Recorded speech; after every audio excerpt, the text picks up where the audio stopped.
that I'm at an all-time.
What is up, Miss Lauren?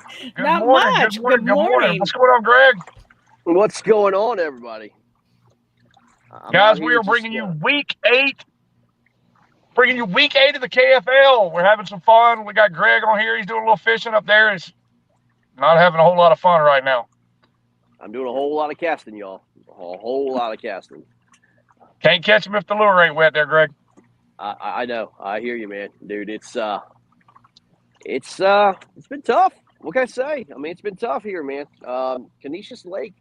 I told the boys, I said, man, I know this is kind of hard to believe, man, but I vote we don't ever come back here. You know what I mean? It's a tough one. But, well, Lauren, it is Separation Saturday. We are separating the contenders from the pretenders. We've got high implication matches for playoff positioning, seeding. And not a lot of scoring going around the league. No, there's not. And, it is one of those things where, I'm doing the Kraken game as well as, the national feed right now. I've been keeping an eye on that. So we've been watching the scores so far this morning. And, there's only a couple of really close games. Everything else, it's hit or miss this week. I mean, the bite is just different all the way around. Absolutely. It was, for the first time in a little bit, we didn't see fish on the board within the first 5 minutes, which is kind of what we've been seeing the last few weeks. It was close to 6:30, I think, before the first fish got on the board. Right. Wow. So yeah, and normally the last couple of weeks by 6:30 we had 25, 30 fish on the board. So yeah. So Greg, I know that bite up where you are is just so low. Non-existent. I mean, I had a just absolute freaking tank smash the top water early. Came back for it, missed it again, and I mean, honestly, it's been dead ever since. I mean, I missed a 16 under a dock, but I mean, it's been few and far between opportunities, and when you do get them, you got to capitalize, which I didn't today. But I mean, this game ain't over, man. I think we're down 2 fish. I mean, we got a 15 on the board. They've got 3 14s or something like that. So we're doing everything we can right now, just trying to figure it out.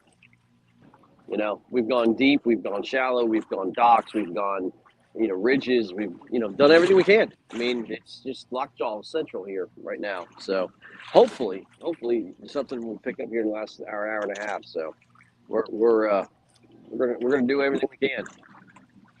Well, patience is definitely going to be the virtue, guys. Once again, we're bringing you week 8 of the KFL. Real quick, want to mention thanks, of course, Lauren with 3 bells. Cross Kicks, and Ripid Energy. You guys go check all 3 of those out. We need to show our appreciation for our sponsors for continuing to help provide us the opportunity to do what we're doing. So, Lauren, you want to get into some scores and let's talk about what's going on around the league so far? Sure. Let's jump right in. All right. Let's see if we can make this work, shall we? Yeah. They still young, my friends. There we go. Yep. All right. So let me see if I can go here and we'll scroll down. There we go. All right. So for the Maulers versus Maine.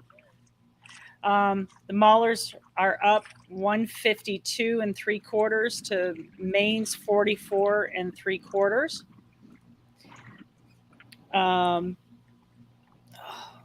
Hold on a second. Man, that is a in the Rhode Island Connecticut game, Rhode Island is up 175.5 to Connecticut's 80. In the New York Empire Washington, Greg, this is your game. Yes, it is. New York Empire is 42 3/4 to Washington's 15. Yeah, man. It's a barn burner, y'all. You know us. We love those grinders. Yep. So the Virginia Reaper Delaware Doom game. Delaware is 121 to Virginia Reapers 45 1/4. Yeah. What happened? I thought Norfolk had fish up with Pennsylvania. Am I missing something? They just got started. They're afternoon game. Oh, okay. All right. Yep. Next, we have the Tennessee Shiners at 106, beating the Indianapolis Knights at 100 3/4. Terrible. I'm sorry. I'm not talking to y'all. I'm talking to. Sorry, I'm on air.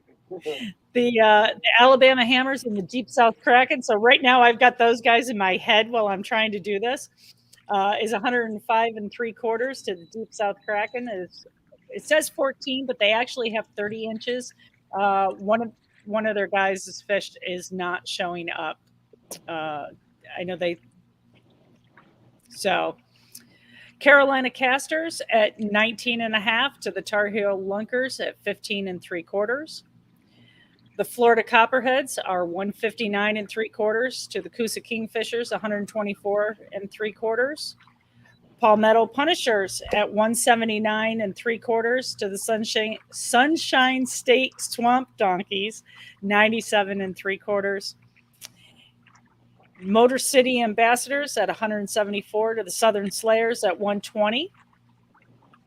And the Natural State Eagles currently leading the Arkansas Hogs 60 to 14.5. That's unbelievable. Yeah. And then the Louisiana Hurricanes versus the Outlaws. The Outlaws are up 62 1/4 to the Hurricanes 18 inches. Lauren, what stands out to you so far around the league, other than we got a lot of matches with not a lot of inches? Yeah. Anything surprising you? Anything that you see that's kind of not where you expected it to be? Yeah, for a couple of these games, I'm sorry, I've got the Kraken game is up because I'm broadcasting that, so I got 2 of the guys are in there, and they just got a big fish on, so Kraken's finally put something in the boat, so they're pretty excited about that. But they are yelling in my ear. I really hate I'm missing that match. I had late minute the pandemic got me. So I'm still fighting. I feel a lot better today, but didn't want to risk getting anybody around me sick just in case. So I stayed home. Absolutely. And I will tell you, your guys are putting numbers up. Knowing that there's 2 there's guys still down there. 2 of them. Yeah, 2. Yeah. So, Harvey's having a day. Yeah, I was just gonna say Harvey, Dwayne, or Jack Black, depending on how you want to refer to him. Absolutely. He is putting up fish left and right, and I have to say those guys, those guys have been so gracious, and they've been wonderful to work with this morning. It's been an awful lot of fun with them. So. Well, Lauren, Robert Brown just checks in. I just dropped that across the bottom of the screen. He said he's surprised by the Rebels Renegades game. You want to scroll back up and let's take a look at it and kind of talk about what's going on? Yep. Yeah. I will. Let me hop back over and. Yeah, that's another one. I mean, absolute blowout up in Rhode Island right now. Yeah, so it's 175 inches there. So let's pull down the leaderboard. And Justin Lacasse, putting up that first fish at 19 3/4. And it's great to see him back out on the water. So that's awesome. Well, we're talking back-to-back weeks potentially for the Connecticut Renegades, not doing what we kind of expect them to do. I wonder if it's just not having good success in the water, or are they just not the guys we expect to do more, not doing more? I think for Connecticut, I don't. Ryan Nye's not fishing this week.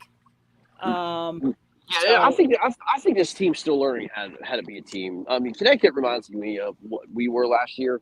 They need, I think they're just learning how to be a team. I mean, honestly, I don't think anything's wrong with them. I just think they need to communicate a little bit more, game plan a little bit more, and see what happens, man. They need to kind of come together. So, I mean, they're gonna be a force to reckon with. Y'all mark my words, man. Yep. When they get it right, they're gonna get it right, and I mean, they'll be fine. You know what I mean? They'll be fine. Want to kind of communicate, just in case everybody's wondering why there's no score for the Granite State Sticks and the Bay State Attack guys. Remember, that is the Monday Night Football edition of this week's KFL match. They're going to be the solo match. Yeah. The solo match next weekend on the 27th. So we won't have a whole lot going on, but we will be excited to see that match. The Sticks are still the Sticks, and Rich Biggie and those guys are absolutely putting it together for Bay State. So for those of you wondering why there's no scores there, that's going to be a hell of a match for sure next Saturday. Yeah, it's going to be an awesome match. That's going to be, as I said, it's going to be able to be solo, be able to see that, it'll be awesome. Awesome.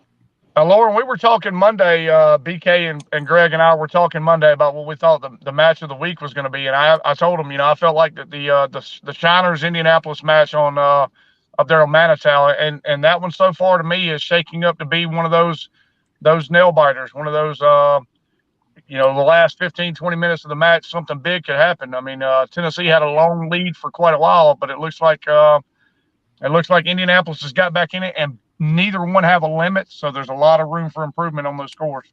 Yeah. There is, and Indianapolis is doing Indianapolis things where they are catching just consistently within that, that range of fish. I mean, right. Tennessee's 14 to 16. Whereas, of course, Indy just put a 14 3/4 on. Yeah, so Indy just took the lead right there with that 14 3/4 inch fish. And that lake, I fished that lake earlier, week 2 of the season. That lake to me, just from what our match has produced and what we've seen all across the board, it's got a consistent, 16 to 17, 18 inch fish. But we didn't see a lot of bigs in there. We haven't seen a lot of bigs this year out of that lake. It's more about consistency and staying with the grind. This match is gonna finish exactly like we thought it would. Yep. Let's get some invites out to some of these anglers, like somebody from Indianapolis or Tennessee, and maybe Todd, or and then Paul Meadow. I'd like to speak to Barry Davis. If we can get to him on, let's get some of these anglers on. You know what I mean? See what's going on. It'll be fun. Yep. Hear what their thoughts are while these games are going on. Because Lauren, you want to send those out, or you want me to send them out? It may be a little bit easier for you to get them out on the computer side, or I can send them out over here. Keith, I'm going to let you try, okay. just because I don't know how to drive that side of it. No problem. Guys, y'all keep it going. Okay. I'm going to get some of these invites sent out. I'll be back with you in just a second. All right. Yeah, sounds good. I mean, we like we said, man, I mean, these there's a lot of important games going on right now, and like I think a lot of these games are going to come down to the very end. I mean, it's good, like you said, the Tennessee Shiners, Indianapolis Knights. I mean, Right. Tennessee has a game up on Indianapolis right now, and Yep. so it's very important that they win this. They are half a game behind right now in terms of overall record and stuff. So if they win, they jump over the Knights, and with Motor City basically shut the door on Slayer's face right now. I mean, I think they pretty much have that division locked up. So they're definitely going to be in the playoffs. So I mean, it's impressive. Eric Polenz, by the way, right now, absolutely going off. He is crushing it. Last time I looked, he had 160 inches. Of Motor City's, I mean, I think he's got pretty much every fish of Motor City's bag right now. I mean, he's absolutely single-handedly beaten the Slayers, which is insane to me. So, I mean, but he's had a good year, man. Man, he's just rocking it. So, Greg, that match seems to be pretty wide right now, but I'm gonna tell you what, Kevin Fox for the Southern Slayers, he has a tank on the board. He has absolutely the bag right now for the Southern Slayers. I fully expect that Josh Deal and Daniel Higgins are going to find some fish. So that match may end up a little bit closer than what the scoreboard's showing right now, too. Oh, I agree wholeheartedly, man. I just said, I was telling Lauren, I mean, I think it's going to come down in the end there, Keith, man. I think we're going to see, some wild swings here in the last 2 hours, man. I mean, this daggone moon needs to get away from the sun, and hopefully we get a better bite. But we'll see, man. We'll see. I mean, I just got leapfrogged by a boat. That's awesome, man. I expected more, Lauren, out of this Natural State Eagles Arkansas Hogs match too. That Diamond Cup they were talking about, big build up, trash talk. Interstate rivals, new team. Yeah. Unless there's lack of signal and people just don't have fish uploaded, it's kind of a little bit of a snooze fest right there right now. Yep. Yeah. I mean, Arkansas as a whole, though, Keith, man, has not fished well. I mean, here in the last couple of weeks, man. I mean, we look at a couple of these Arkansas games, man. It's been pretty bad. What was their starting lineup today, Greg? You remember right offhand? Yeah, with Garrett Morgan, Corey Hopper, Chris Wright, and Chris Hartman, I think are the fishermen for them. So, I mean, it's a solid lineup. Yeah, Arkansas Hogs just tuned in, said snooze fest, plenty of signal. So they're battling either a lack of bite or maybe those guys aren't fishing clean. Who knows? But I do expect Corey Hopper and Garrett Morgan to get some fish on the board before the end of the match. Yeah, absolutely. Yeah. I mean they are fishing a river. Different. They were not able to fish Wapanaka, so a little bit different. Venue for both teams. Oh my gosh. God. Oh my God. That was a smallmouth. Stay patient with it, Greg.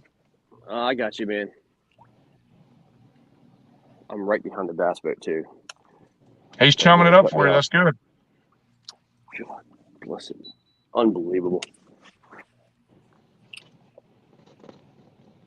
As we got Sam Jones coming in with us from the Indianapolis Knights up there. They're taking on the Tennessee Shiners. Welcome in, Sam. Hey, how's it going? How's the morning looking so far out there on Manitou for you guys? I tell you what, it's been odd. We started off with a little cloud cover, some breeze. I mean, ideal conditions. The recreational boats are just now getting out. But it's been really tough. I mean, we've all been talking about it. Been fishing next to each other pretty much all day, it seems like. Yeah, it's just not fishing like Manitou normally does. A lot of short fish getting caught, and this morning the bite was really rough. We expect you guys to come out here and visit Crush. Sam, we're seeing the same thing. This is Greg. We're seeing the same thing on our side, man. Just a real, unbelievably tough bite here, man. I don't know. It's hard to explain. These fish will not cooperate. We've got a really bad things right now. That could be part of it, but you'd still think with the pressure dropping and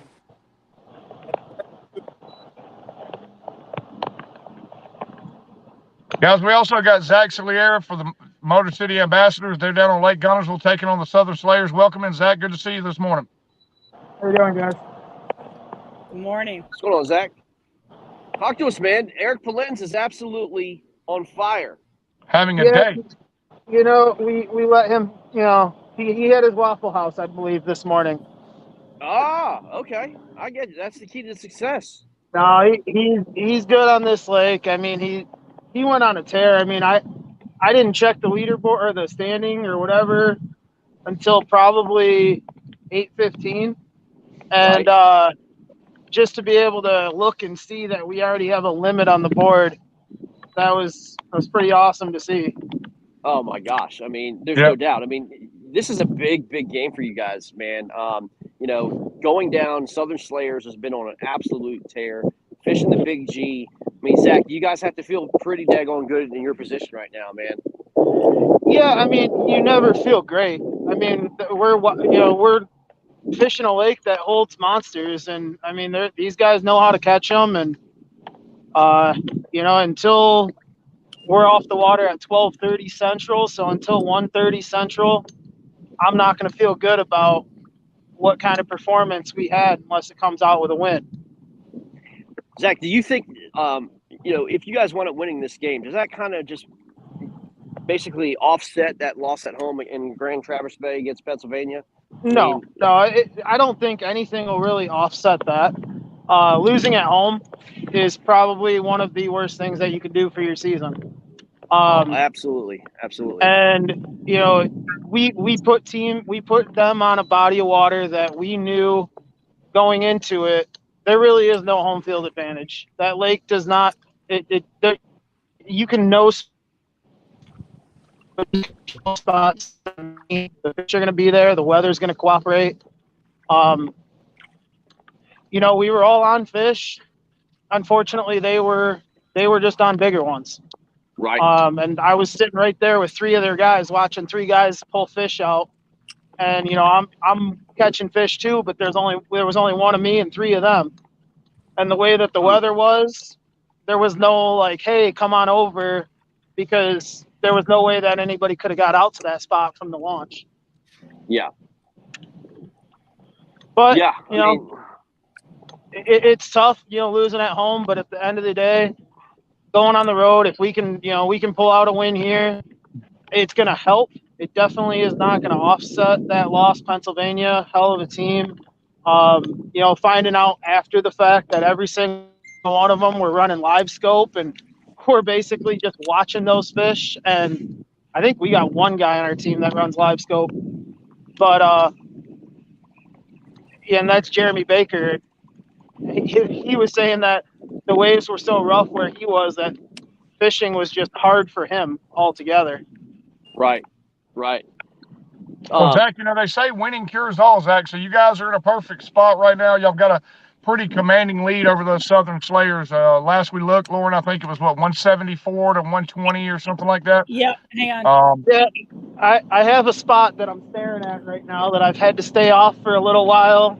I just pulled a 19.75 off of it not too long ago, and then I've only been able to submit 2 fish, and they've both been 19 or over, so that's always a good time. That's a good That'll help. But the wind and then the sun went behind some clouds, and the little trick that I found to that spot, when there's no sun, it makes it very hard to fish that spot. So I've just been kind of waiting here for this little patch of clouds to blow over, and then as soon as it does, I'm heading right back to it. Keith, you know the Big G real well, man. It's been hit or miss here in the last couple of years, man. With that eelgrass coming in, Zach, what's the conditions like out there? I mean, is there a lot of floating grass and stuff out there? I mean, certain areas of the water definitely got blown in a little bit last night. I know Matt and Dave said both their spots kind of muddied up a little bit. Water temps are up in the 80s, depending on where you're at. These fish are it's weird though. none of us really anticipated these fish to be kind of transitioning yet, but we've found fish at almost every lake or every depth that any of us have fished at, all the way from the shore out to 18 feet. So it's just been one of those that it's hard to predict. I know my first 19 I caught this morning was in 2 feet of water, and the second one was in about 17 feet. Yeah, that's what we've been seeing a lot of at the G right now, Greg, to answer your question with that, that eelgrass being kind of invasive. The fish are anywhere. I mean, right now in the middle of the day, you're still catching them in 1.5 foot, 2 foot of water, anywhere out to 30 or 40 foot pretty consistently. So, Wow. guys, we got Barry Davis in with us. He looks like he's sitting on a beach chair up on the nice beach there in Florida. Barry, you guys are putting together quite a nice day. I heard you had a pretty unfortunate start to your morning, but glad to see you safely out on the water. Tell us a little bit about what you're seeing down there, Barry, and how your team's putting it together. Well, I'm on a creek. I put down top water probably after the first hour. I lost a real good fish on top water this morning. I caught that 21.5 a while ago, and it was bigger than the 21.5. Got it right in the net, popped out of its mouth, about hit me in the face. But I put top water up about an hour after start and went to the wacky rig and the shaky head, and most of my stuff come on wacky rig. Trying to throw in these shady spots since the sun's got up. Yep. The water up in this creek is 83 degrees, where the main lake is about 89 to 90 this time of day. So it's just like any other time that you fish somewhere. Creeks usually hold bigger fish when you can find them, and just like the deep holes will out on the lake. So right. Russ ended up in here with me this morning, so we had to share it. And it's not that big a creek to start with. And I think he got a 19.5 or 19.75 out of it also. Well, guys, y'all make sure y'all are staying hydrated out there. Make sure, I know it's hot everywhere around. Again, we want to make sure everybody's being safe and hydrated out in the water. If you don't have a Ripid energy drink in your hand, please feel free to pick one up at your Locust cooler in the back of your kayak, because I'm sure you all have them. That's right. Exactly. There you go, man. Barry, man, coming out with this big start here, man. I mean, obviously it's not over, man, because they got some hammers on that team that's going to try to come back on you, man. But this has got to feel good, man. Your team is starting to really put it together and make this playoff run, man. This is a big deal for you. And then you finish out at home against Coosa. Man, I mean, I know you're not looking ahead, but my goodness, dude, what a run that you guys have put together here.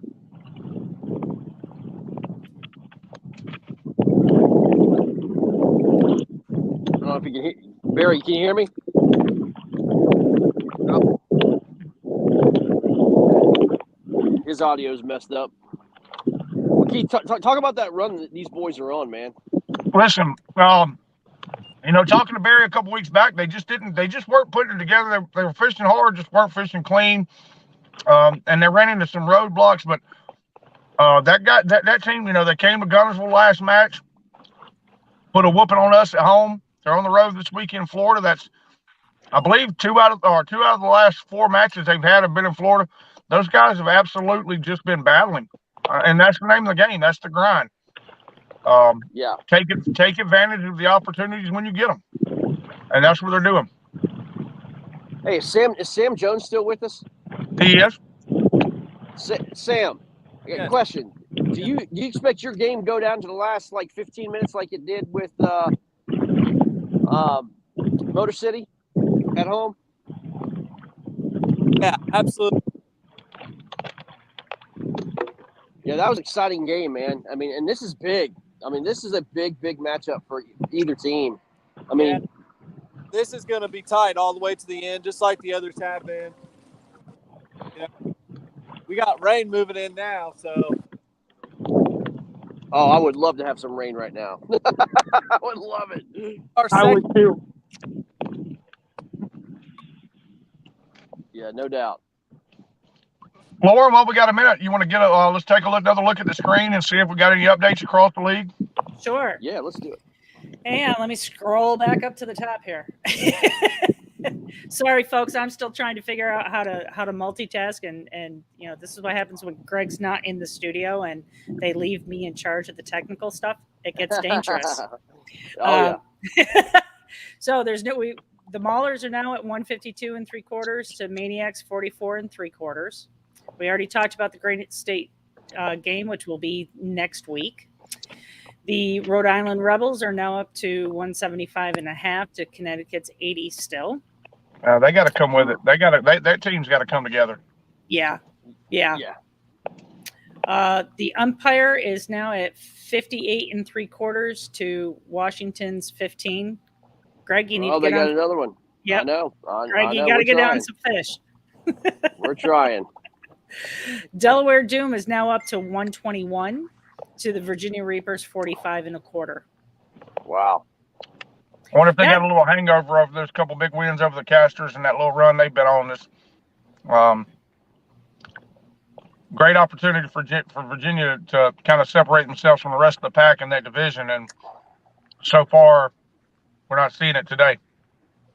Well, I mean, we're helping them. Our performance here, we're helping them. Yeah, but y'all are much closer than they are, Greg. Y'all are 3:15s behind. They're half a limit. Yeah. You're right. Yeah. So the Tennessee Shiners still at that 115.5 to the 106. Close that back up. Was that's Indy with the 115, right? Yeah, Indianapolis Knights has 115.5 to the Shiners 106. The Alabama Hammers are at 105 3/4 to Deep South Krakens. What's listed as 30 3/4, but I know there's another 16 in there because only 2 of their fish are showing up right now. So they really have 46 3/4. Still doesn't help them much. I know they're trying to get on fish. I think the last time I saw, they were starting to get on some bites. So that's the Deep South was. So that would be good for them. So Carolina Casters are still leading 31 to the the Tar Heel Lunkers. If I could read, we'd be all set, folks. 31 to Carolina Casters, 19.5. The Coosa and the Copperheads are still leading that 159 3/4 to 124 3/4. This is one that I think that for me, this is a surprise for me. That these guys still that this game is not tighter. Well, I know we'd mentioned before, Lauren, that there's really no B squad for that Coosa Kingfishers. Yep. But with that lineup that the Florida Copperheads were able to put on the water this week, we're talking now, back-to-back road games, not having their normal pieces for the Coosa Kingfishers. I think they're only got 3 people down there. Yeah, they do. It was an uphill battle for them. That's a good squad of anglers. But yep. I think they came out firing. I mean, they came out firing. Yeah, they did. You know what I mean? They did. Yep. They did. For sure. And Coosa and for Coosa, Dustin Nichols is making his debut this week. For Coosa, and I know that this was Okeechobee was a lake that he was looking forward to fishing.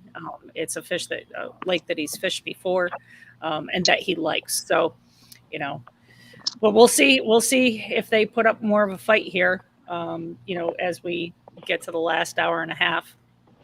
The Palmetto Punishers at 185.5 and the Sunshine State Swamp Donkeys. I've been struggling with this one all morning long. 97 3/4 inches. And then, like we talked about, the Motor City Ambassadors, 174, the Southern Slayers, 120. Laura, right there, real quick, Laura, right there when we were on that match, because we got Zach Scalia here. We'll kind of talk to him this morning. Yep. Brad Exum has now joined us from the Southern Slayers. Brad, tell us a little bit about what y'all got going on this morning. Look, there's a fish on the board right on time. Look at here. That's a nice there one, too. That will definitely increase the numbers. Brad, take your time, get that measured, get your photo in, and let us tell us a little bit about what you're seeing after you get that fish taken care of, and let us know what the measurement is on that. Actually, I already got the picture taken care of. Okay. It was 19.5. Nice. Oh, nice. And, I was finally able to find a bite. It's very sparse. I'm about to show y'all what we're dealing with. It's not all that fun. Let me see if I can. Okay. All this is eelgrass. Yeah, Dead that's what we were eelgrass. talking about earlier. And they just sprayed it a couple weeks ago. I'm sure y'all talked about that. And it's tough. It's so thick you can't even punch through it. I'm in 6 foot of water and it goes all the way down to the bottom. Yeah, Wow. Greg and I were talking about it being pretty invasive, and what we're seeing with that. Certainly, unless you're out on Main Lake where it's blowing away from from different areas, or you're way back in those channels, that eelgrass has certainly become another fight, on Gunnersville lately. Oh yeah. Well, I was finally able to find a little something. I've probably caught 7 the past about 5 minutes, but only 3 have been scoreable. But every now and then I can find a little bit of a shell bottom. And if there's hydrilla around, I flip a Cinco in it. And as soon as it gets to edge of Cinco, one comes down and hammers it. That's what just happened with that one. So Laura, that should did that put him at 139.5? Let's see. Oh, let's see. Let me get that submitted real quick. And They were at 174 to 120, so that should put them at 174 to 139.5. That'll make that match closer, and that's what the Southern Slayers have been doing all season long, just finding a way to battle. Yeah. We talked about it on the show Monday. No discredit to the rest of those guys on the Southern Slayers, but no Matt Vaught, no Dwayne Dwyer, no Brandon Hewlett. They were sending their guys up there to do the best they could. And with some quality anglers, I think Southern Slayers are going to keep battling and try to make that a match. Yep. Yeah, I mean, there's no doubt. I mean, it's Brad. I'm actually battling the same thing here. Conditions here in New York. I mean, the eelgrass is kind of taken over. These boats have chopped up the eelgrass. It's all floating eelgrass, and man, it's hard to fish. I mean, it's a very difficult grass to kind of get your lure in. But you got to figure something out. You got to find clean grass. And the problem is with us, we've got hydrilla, milfoil, and eelgrass all covered with algae here, man. So that's why I think that's why this bite's super tough right now. Yeah, that's what's really hurting y'all, Greg, is that algae bloom. A combination of all those grasses, and you get that fully oxygenated algae bloom. It's going to be hard. The bait fish don't want to move properly. The bass aren't chasing. They're not really on the move much. They're kind of being stagnant and blah. Yeah, exactly. That's what it is. I mean, it's blah for sure. But we're gonna try to figure something out. I'm gonna go over here about 25, 30 feet, get the lure down on the bottom and see what we got. All right, so Lauren, we're looking at, I guess, the Natural State Eagles right now still at 74 3/4. Yep. To Arkansas's 14.5. That is really, honestly, that has got to be one of the surprise matches. There was a lot of build up. This new Natural State team coming in. The Arkansas Hogs were sending out Garrett Morgan and Corey Hopper. Yeah. But like BK said on the show Monday, it's been like the Garrett Morgan show. When is the rest of the team going to be able to put it together? Arkansas said they just added 16 3/4, so that's going to get them to about 31, 32 inches, but not the numbers we expected out of this match. What say you, Lauren? No, I agree with you. And we were looking, one of the things that we were looking at is, they're on a good body of water that should be producing fish. So it's now they were supposed to fish Waka Waka, and I think they had a body of water change. Okay. So they're on a different body of water than what was scheduled or what was planned, and that could be part of the problem. But still, you would think those guys would be able to know that body of water and having them on the river. Yeah. Yeah. Look, can we talk about the Eagles real quick, man? They inherited a 1-3 record. Right. A 1-3 record. They're on the verge of going 3-0. since that time. You got to give props to that team. Well, Greg, I talked to him in that interview. I talked to Joel and Terrell and a couple of those guys, and those guys were hungry to come in. They were supposed to come into the league next year. They were granted an unfortunate opportunity for the league, but a fortunate opportunity for them, and they're going out and showing that you make the most of what's in front of you. I mean, opportunities, man, and that's what they're doing. Opportunities, I mean, hey, look, if they make the playoffs, they earned every single bit of it. I mean, going to Oklahoma with like a couple days notice, Yep.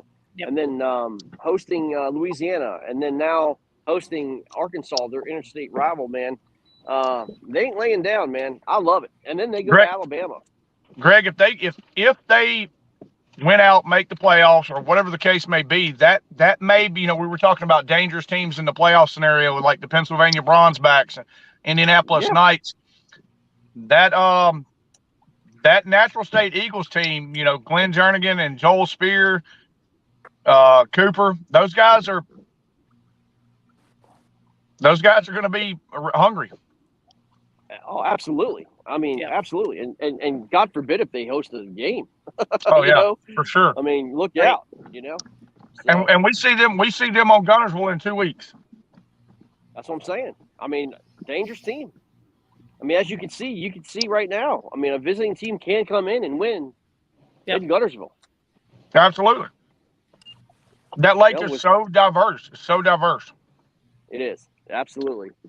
Oklahoma Outlaws, Lauren, looks like they're up 62.25 to, Louisiana has 18 on the board, which is, that's another surprising number. You got Levis Casty out there, Brad Case. Not sure. I sent out a couple invites to those guys. Maybe they'll have signal and can jump on, and maybe that's why we're not seeing a whole lot of fish there. Right.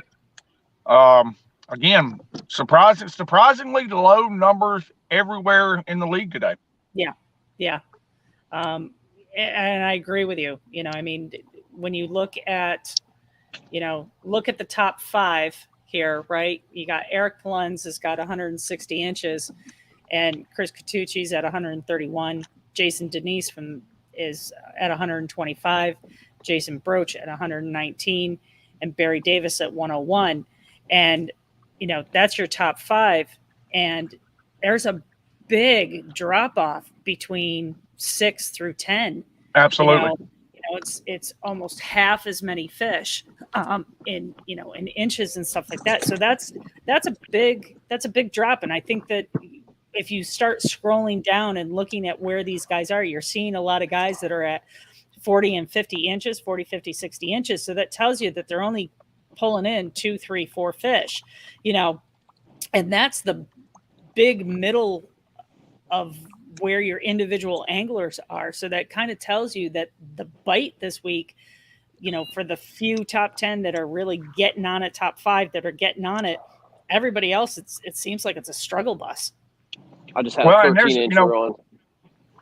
Been watching the weather, Lauren, and there's been a lot of westerly pressure pushing east. We're not far removed from a full moon. Yep.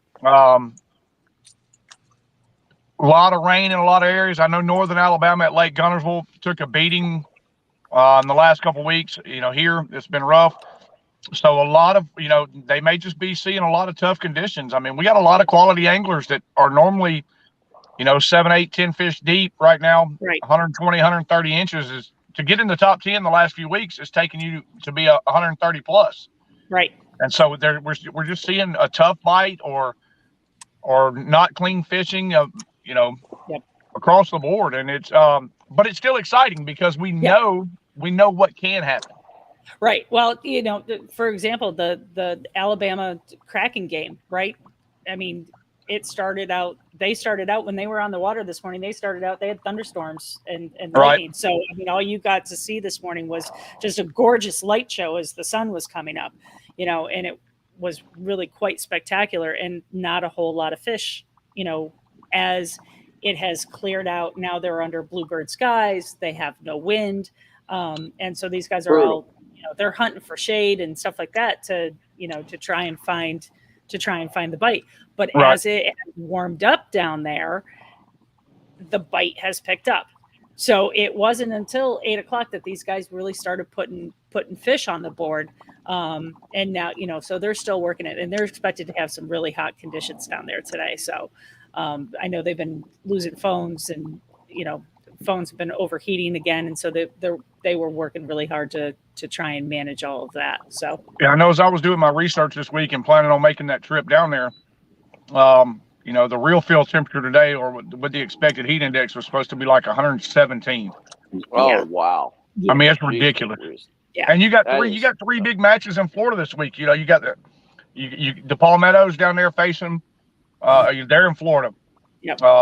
You got the Sunshines. Who the Florida Copperheads are fishing down there. The Deep South Kraken. Man. I hope those guys are staying mighty hydrated. Yeah, they have been trying to. So, welcome in, Jigmaster Robert Brown. He has joined us today. Oh, my What's man. going on, fellas? Good to see you on the water this morning. Yeah, it's good to be on the water, back in the KFL. Hey, absolutely, man. It's so good to have you back, bro. I'm excited, guys. Just real quick, are you catching anything? We don't start for lines ends in like 11 minutes. Okay. So I didn't get Rob, any time. How's that place look, man? What initial thoughts? It looks juicy, man. It looks Good juicy. deal. Right on. I'm about to start in this. I'm in a flooded timber field right now. That's where I'm going to start. You got it. Okay. Doing Robert Brown things, I see. I mean, why do anything different? Absolutely. Exactly. But this place, Exactly. man, it's got the standing timber, it's got grass, it's got pads. Looking pretty good. That's the diversity you're looking for on these Bluebird skies. Welcome in, Chris Catucci. Lauren, Chris, we were talking about the leaderboard a minute ago, and Eric Palentz having, putting himself together, just an absolute day for the Motor City Ambassadors. Chris Catucci is sitting right there in second in overall points. Heck of a showing so far, man. Good to see you this morning. Yeah, thank you. It's been a fun morning, doing a couple different things, but been catching fish pretty consistently all day. Well, Chris, welcome back to the KFL, brother, man. I know you haven't had a chance to fish it much this year, man, but, dude, what a way to come back, man. Great job. Feels good. I mean, just kind of getting on a roll here. I did pretty good last weekend as well, so, momentum is definitely a thing. Well, Greg Crash told me not to pick you in my fantasy, and I'm pretty upset about it, man. He gave me some bad advice, and I wish I had picked you, man. So Greg Crash is full of crap. Right? Don't anger the Redbeard. Well, Greg is full of crap. Greg is full of crap because he told people to pick me. So. Oh, poor Yukon. I tell you, though, I'll be honest with you, you're talking about the fantasy guys, as I ran through a fantasy predictor, and I ran the simulation about 100 times through my, based on the numbers, I put in stats for the season, games played, stuff like that. And looking at our fantasy numbers based on this predictor, I was looking at the individual standings, and my highest on that fantasy predictor, that was the most common pick, the highest one in the standings right now is like 47th. Wow. So that shows you that people that either haven't fished much this year or haven't had big numbers are showing that, hey, I'm still a valuable part to my team in this league.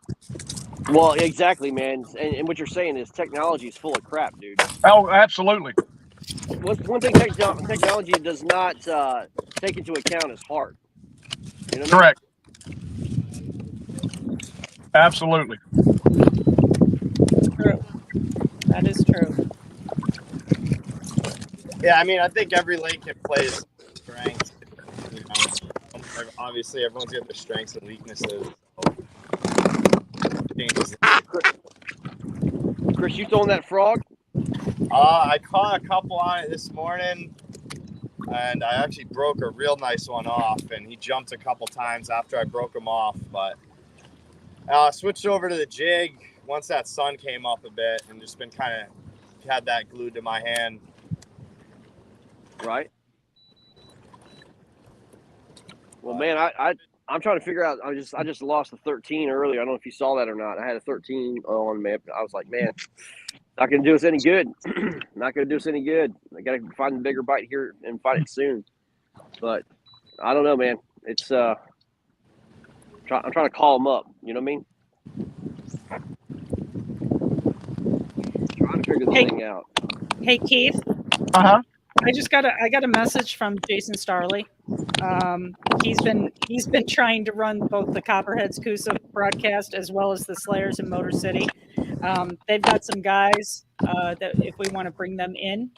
Absolutely. Yeah. So I know Jason Denise, Denny Gann, and Josh Deal are all on, as well as we had Brad at one point, didn't we? I'm not sure where he went. Yeah, Brad jumped in. I'm not sure if he lost signal out there. There's Gunnersville's such a good area for signal, but then it has areas out in the middle of the lake will have no signal, which makes no sense. So we had Brad and Zach. So I don't know if you can get that, but Conrad and Matt Linsman are also around too. So yeah, we need to see if Jason can get hell. We haven't seen the Barbarian all season long. We need to get him on the live, talk to him a little bit, see how he's feeling. Yeah. So if you want to send them invites, yeah, I will do that right now. Fantastic. Thank you, sir. Because I know Jason said he thought he was going to lose signal to be able to do the broadcast. So it's one of those days. It is. Hey, Lauren, it's your solar flare thing. Major solar flares going on right now. Did you know that's true, right? I do know it's true. I do know it's true. It's insane. There was they were saying that explains a lot. That explains a lot in the last 3 weeks what's been going on. Right. And there was one, it was like some huge, deep coronal mass ejection the last couple of days or something like that. I'm like, oh, here we go again. Greg thinks I'm nuts as it is saying it's solar flares, but I'm not wrong. There's a lot of truth to it, man. I mean, the bigger the solar flares, the crazier people are getting. Well, you got to remember too, you just had a full moon, so that's yeah. On top of that, man, wow. Let me tell you, having been in a lot. Yeah, having been in the fire service, for 5 years, that is absolutely the truth when they say that the full moon brings out the strangeness. Lauren, we got those invites sent out, so hopefully those guys will be able to jump in with us here pretty quick. Awesome. Fantastic. Thank you very much, sir. I appreciate it. Absolutely. Glad to be a part. So, Robert, how's your team feeling, man? They're feeling pretty confident, man. They got a lot of angst in them right now because of all your guys' picks and nobody having faith in us. Well, listen, man. What are you talking about? I got a bet on you guys. I mean, you better do some good, man. I want to see Blake, get down a nitro gummy bear. Let's go. He's too busy with Blake's too busy with his jellyfish. Yeah, his electric jellyfish. Dude, that's a delicious beer, man. What are you talking about? So they say. Forget the beer. Just go straight to bourbon. We talked about this. Bourbon is the way to go. Exactly.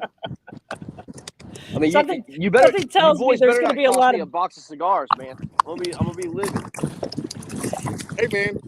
Travis and Nate got on the water yesterday, and both of them put up mid-80s. Right on. So they do that again. We're gonna give it a go. Make some noise, man. Let's go. Something tells me that we're going to have a bunch better than ours. Somehow I'm thinking we're going to have a bunch of bourbon at the championship. What do you think?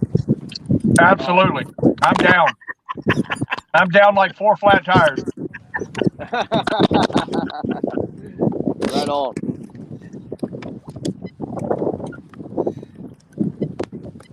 I think I'm gonna be honest with you. As much as seeing the two teams that are standing for that, the last battle for that cup, I think our opportunity is to be there for the fellowship for us and to get to be outside looking in for some of us. Yeah.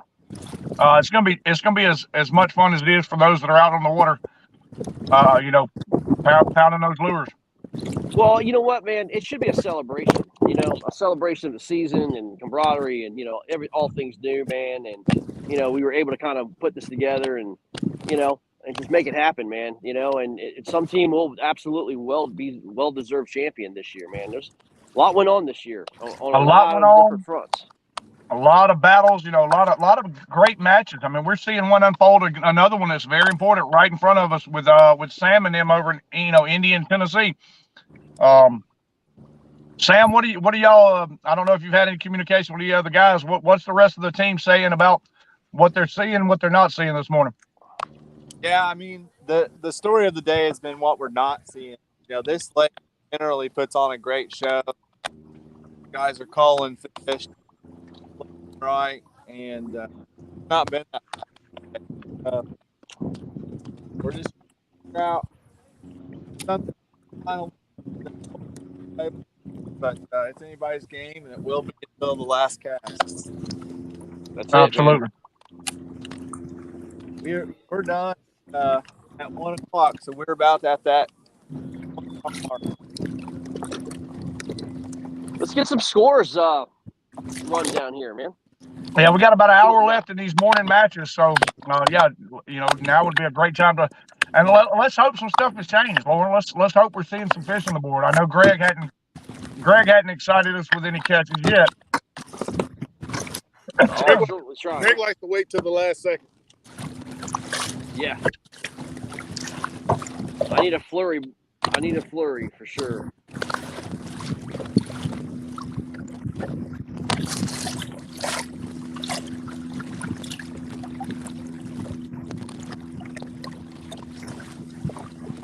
Lauren, if you have a minute, we want to pull that. We want to pull Fishing Chaos back up. Let's take a look, see what the rundown looks. We got like an hour left in these morning matches, so. Absolutely. Let me scroll up to the top here. All right, so got no changes between the Maulers and the Maniacs. So at 152 3/4 and 44.75. And that match is going about like we thought it would. Yeah. Hold on a second. The North does not want the Maulers in the playoffs. You do not want that team in the playoffs. Because they know how to win it. They've already done it. Yep. Sorry, I had the Kraken back in my other ear, and they were all that I could hear. And they're getting a little rambunctious over there because they just put another 20 1/4 on the board. So yeah, so they're a little excited about that. So which is a great thing for them. Never give up. Nope, they are not giving up. So yeah, we had talked. We thought that this was how this game was going to kind of go, but I had hoped that Maine was really going to put some numbers up today. So. All right, down to the Rhode Island Rebels and the Connecticut Renegades. This score has not changed. It's 175.5 to 80, and Rhode Island is just even. Carl, yeah. Hold on. I'm just reading what Carl said. Greg knows we're doing our part. We need you to do yours. Carl, man, brother, I am trying everything in my power, brother. Trust me, man. We're trying. Honest to God. Man, I appreciate what y'all doing, though, man. Y'all putting it on the Reapers. So, we'll scroll down to your game, Greg. This game is just brutal. About as brutal as it looks like Greg is having a time on the water according to the scores. I mean, Greg is casting. He's battling, but we talked a couple times this week, Lauren, the conditions in the water, that full algae bloom, all that eelgrass, it does not make for a good combination, historically speaking, and the numbers are showing. Yep. And this was the game that we when we were talking earlier in the week that I said, oh well, this is when I was talking to Greg and he was telling me what was going on, I said, well, it sounds like this game is definitely going to be a contender for the grind of the week, and that is exactly how this is playing out. Yeah, this is how it's playing out. When Justin Query said on the fantasy show that it's going to be a 160, 148 game, I started laughing. I'm like, this guy obviously hadn't fished the same waters I fished this week. Maybe if he was on Cayuga. Yeah, exactly. Well, we didn't get a fish on the first cast, so that's good. That means you're going to have a great day, dude. Let's bring it, Robert Brown. All right, so this next game, Delaware Doom at 121 and Virginia Reapers at 45 1/4. Guys? Wow. Delaware's been another one of those teams, Lauren, where they've put together a couple impressive wins, and they're hungry. They're right. Yeah. Parity has been the conversation all season long as these standings have started to unfold. The parity in the North, across the league really in general, but especially in the North. You got a team at 5-1, and then you got a bunch of 3-3 teams, and Delaware is saying that they're going to earn their stake to be one of those teams that has a chance to backdoor their way in the playoffs, and they're showing it. Yep. Hey, yeah, I mean, just win, baby. All they can do is just win, do their part, man. I love it, man. Look, they were 1-4. I mean, right? They're not throwing in the towel. I mean, nope. They're freaking going for it. I love it, man. Well, and Delaware's taken the attitude of shut up and fish. So just fish, just fish. Yep, absolutely. So. All right, so we're going to go back down to this Indianapolis Knights Tennessee Shiners, 151 1/4 to 106. Indy's put some numbers up. And that team. I fully expect that team. We were talking about it on the show Monday about potential playoff seedings and taking an early sneak peek. And Sam, close your ears. I don't want you hearing this. But I fully expected that team to take the number 2 seed. That team, they went through all those struggles last year. They couldn't win on the road, and then they go to Wadowee. They beat us. They win their first road game. Hell of a match in back-to-back weeks with Motor City. They go 1-1 in those matches. The highs and the lows, the pinnacles, the peaks and valleys. That team is good. That team is real good. Yeah. All right. And everybody, not to cut you off, Lauren, but everybody, it's the names It's everybody who's talking about. It's Mike Elsey. We had the drama with Mike Elsey losing the fish to the boat. But I'm gonna tell you, Adam Murray, Chip Romanovich, Sam. I haven't met or seen an angler on that team that cannot produce. But the biggest thing is nobody has stood apart in reality versus what is theory. The theory is it's the Mike Elsey show, but it's not. Those guys have put it together as a team. They found a way to be, have continuity, and it shows. It shows on the scoreboards. It shows in the standings. It shows where they were from last year. Really proud of that team. Humble guys. Brian Sparks. I mean, those guys are just quality people. And they're putting it together the right way, and they're going to be a hell of an out in the playoffs. Yep. Okay, well, here's a huge. You ready for I mean, take a look at this. This is just since we jumped over to the live broadcast. For national, the Deep South Kraken is now up 112 over the Alabama Hammers at 105 3/4. Oh my gosh, what a comeback! Yeah, Keith doesn't want to hear that, but man, wow. But here's the thing. There might actually be a fish missing. For Alabama or for Deep South? For Deep South. There might be a fish missing because there was a 16 that was caught. There was a 16 that was caught by one of the anglers. I'd have to go in and Sean Spears. And and I'm not sure that Sean's fish is in here. Doesn't look like it is. I'd have to go and look at that. Yeah, we'll have to adjust it. I'm not sure me being down there would have made a huge difference. I'd have went down there and fished hard, but my team is handicapped. John Lessman down there, Harvey. I'm proud of those guys. They're down there battling. They're battling. Oh, no doubt. Proud of them. Proud of them. And they've been fishing hard all day long. Had them on early this morning on the broadcast. They were just it was an absolute delight. And yeah, and like I said, these guys all said that as the water warmed up, the bite was going to pick up. So we'll see if Alabama can, Keith, if your team can get back on that bite that they were on early this morning and, make a run at this. I can guarantee you they're going to fish hard until line's out at 1 o'clock. Absolutely. I mean, we haven't had to, we were talking about this and I'm not going to shy away from it. I haven't done my part this year. I fished hard, but I haven't been able to produce. Unfortunately, as a team, no individuals, but as a team, we are what our record says we are. Right. But we have fished hard every single match, and I'm proud to have fished with those guys side by side, and I'll do battle with them every day of the week. There we go. Yeah, 100%.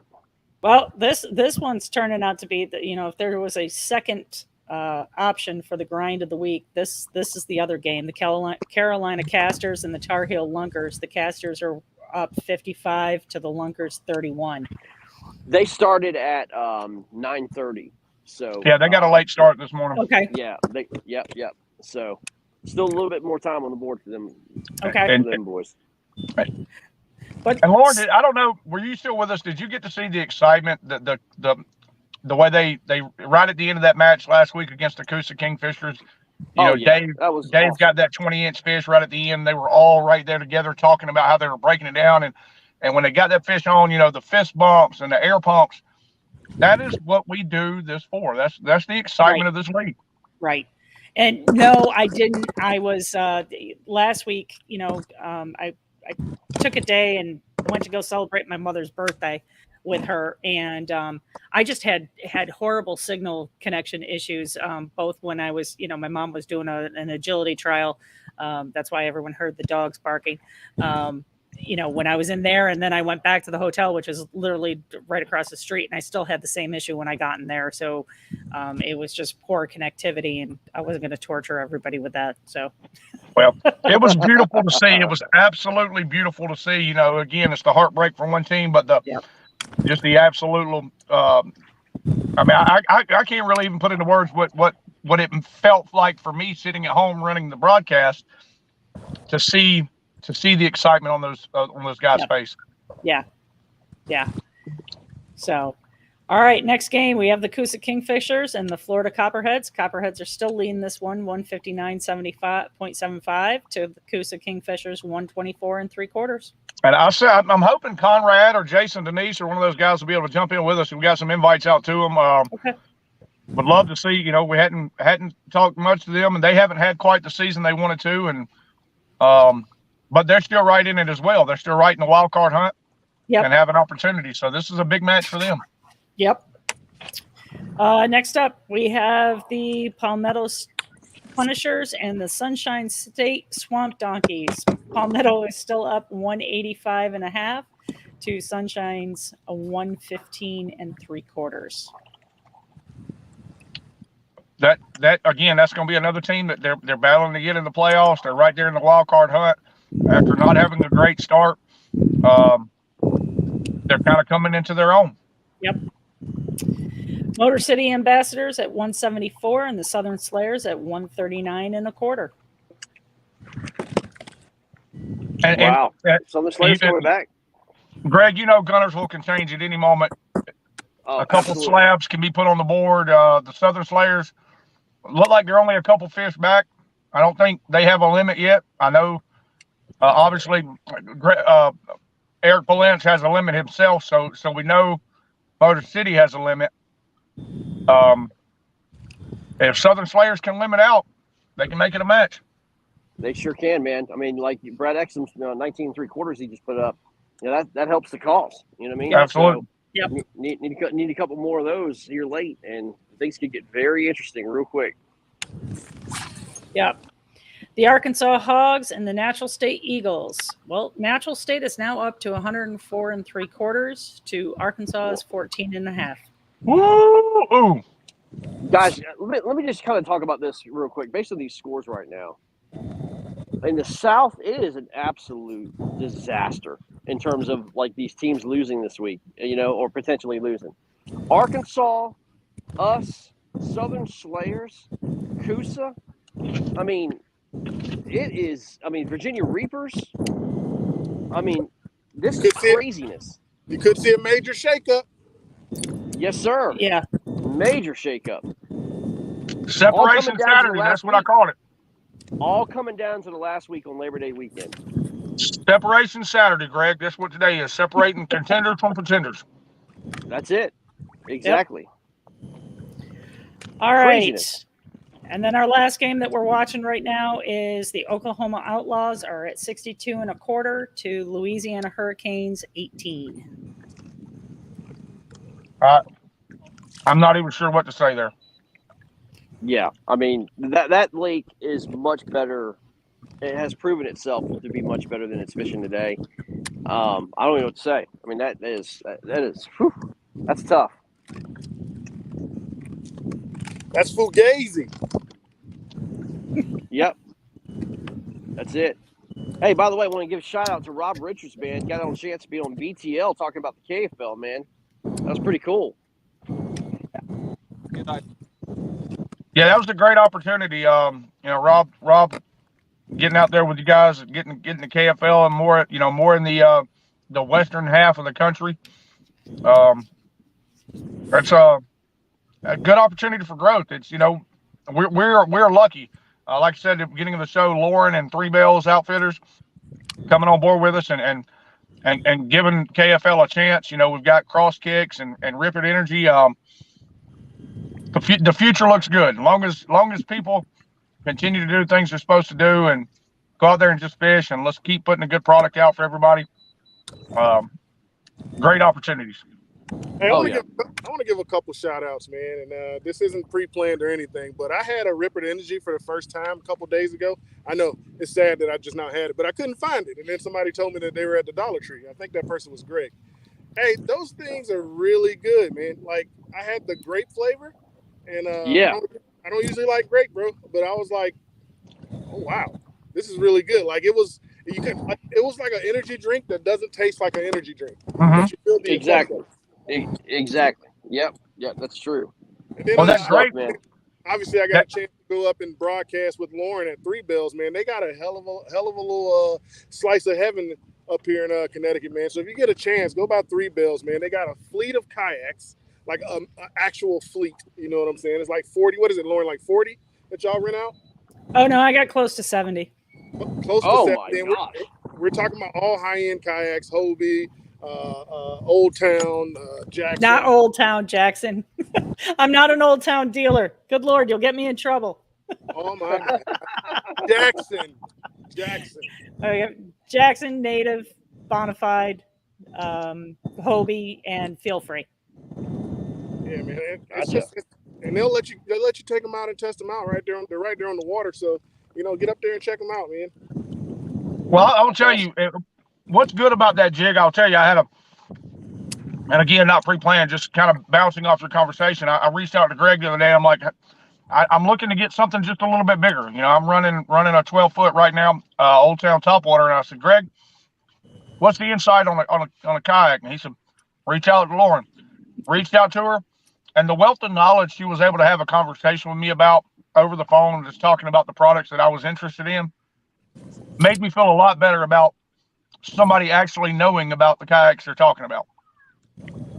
Thank you very much. Yeah, I mean, what a novel concept.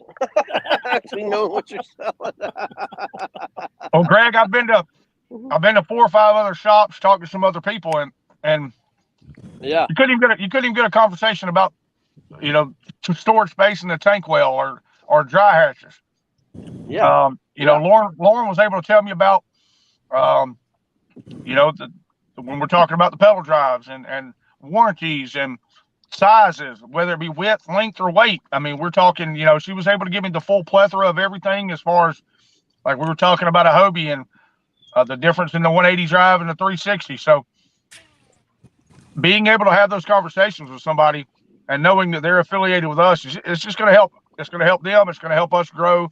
We're going to continue to be able to get the wealth of knowledge from them and the support as well. Right on. Absolutely agree. 100%. Pete, thank you so much for that. Thank you. It's good stuff. Now listen, I need y'all. Give me some good juju, man. We gotta get these fish to start biting, y'all. This is craziness. We got a little bit of cloud cover right now. Let's go. Come on, fish. Let's go. There you Like go. we talked about on the phone earlier, Greg, just chin down, keep the lure wet, and just try to stay clean. And something's going to come to you before the end of your match. I promise. I hope so, man. We need something, man. Well, you might want to try what the Kraken was threatening to do, and that was to throw cream pies in the water for the fish.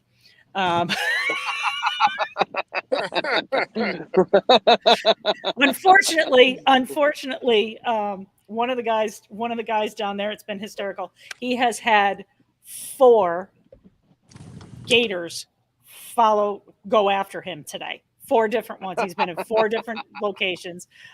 Chris Bailey I think he's dealt with like 4 different. Oh, Chris is hilarious. Oh my gosh. And he was like, it's another damn gator. And, and they're the little ones, the 2, 3, 4 feet ones, Yeah. And, but John Lessman said it best. He goes, well, he says, you have to learn the gators. So I learned something today. It's been a very educational broadcast so far for me today. He says, you have to learn the gators. And I said, what do you mean you have to learn the gators? I said, what do you mean, John? And he says, when they're little like that, he goes, they're not very smart. He says, so they're curious. He says, you have to take your paddle and you have to smack them on top of the head. And he says, and that way they go away and they stop chasing your lure. He says, some of them are dumb. Some of them you got to smack 2 and 3 times before you learn them. Yeah, true. So we kept yelling at Chris, going, "Learn the gator, learn the gator." He was like, I don't have time for this. I think what you better learn is to tell the size difference, because you do that to an 8-footer, you ain't gonna get the same response. Right. Yeah. But what you John get Mike Tyson in your boat. What John was saying was, when they get bigger, like if they get smacked, what he was saying, when they get smacked in the head like that, that's why you have to learn them. He says, when they're little like that, they don't know any better. He says, when they get bigger, he says, they leave you alone. Well, I'm gonna tell you, I had a couple curious ones in the 10 to 12 foot range when I was in Eufaula this year. Oh, and yeah.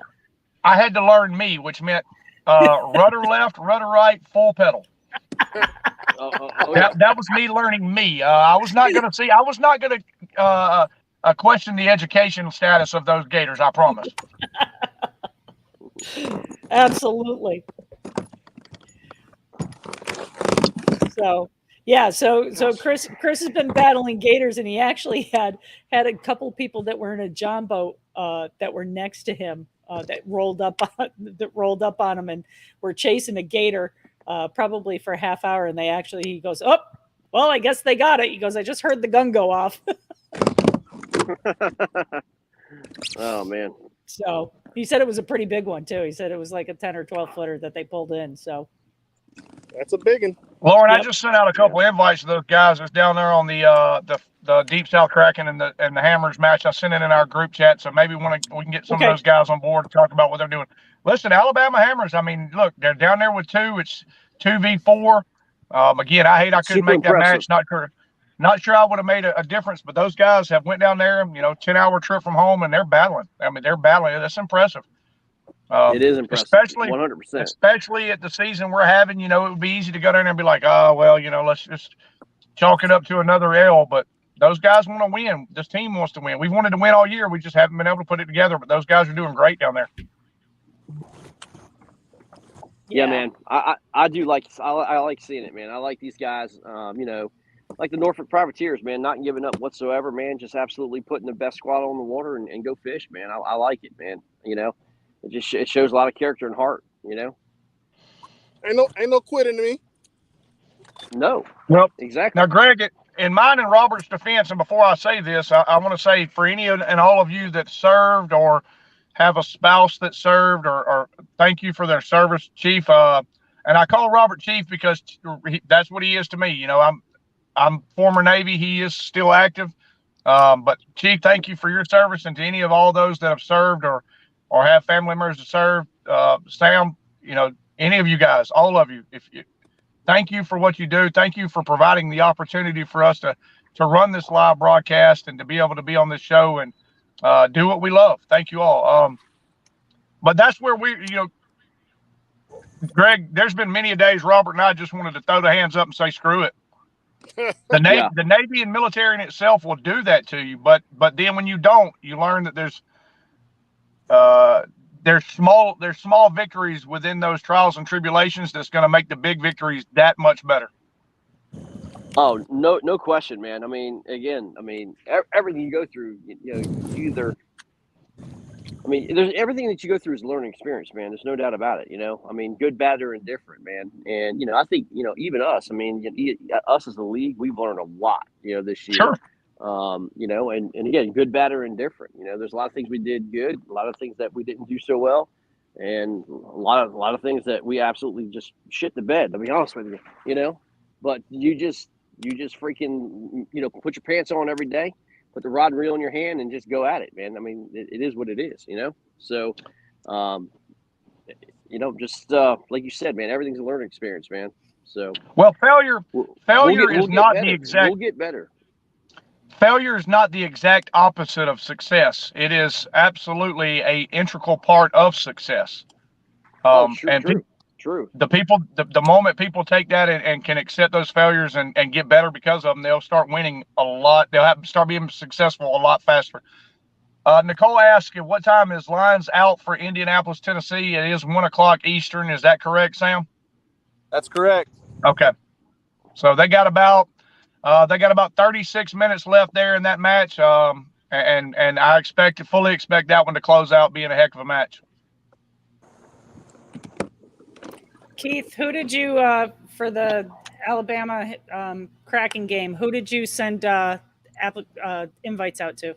I actually put it in our group chat, which was their 4 versus our 2. So any combination of those 6. Okay. Yeah, because Chris, the 2 Chris's are the only 2 that are on right now. Okay. Well, everybody in that group chat should have been able to see it. So maybe they'll be able to jump on pretty quick and get us some insight on what's going on down there at Toho. Okay. Sounds good. Any changes to some scores? We got 20 minutes to go.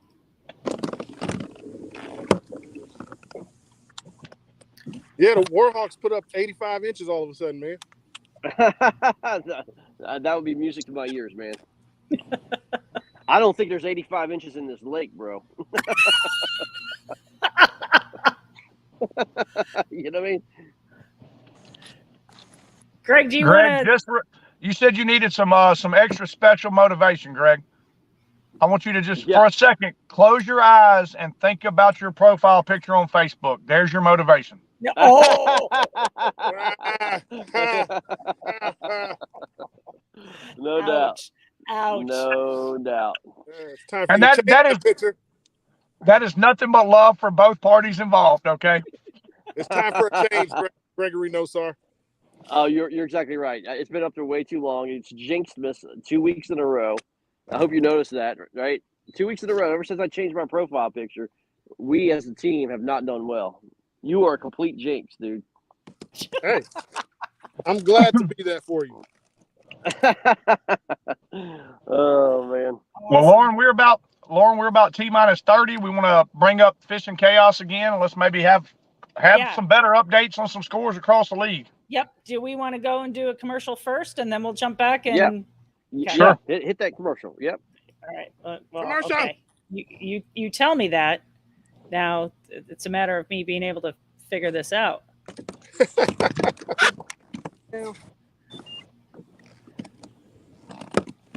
Here it is. All right, ready? Here we go. Yep.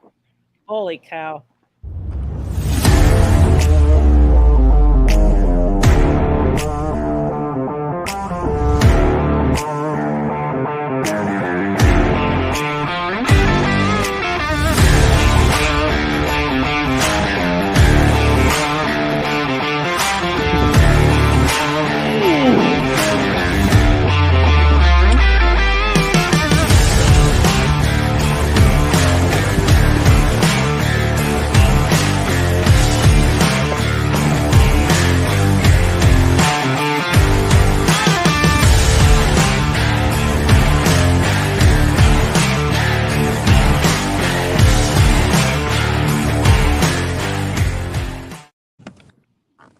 All right.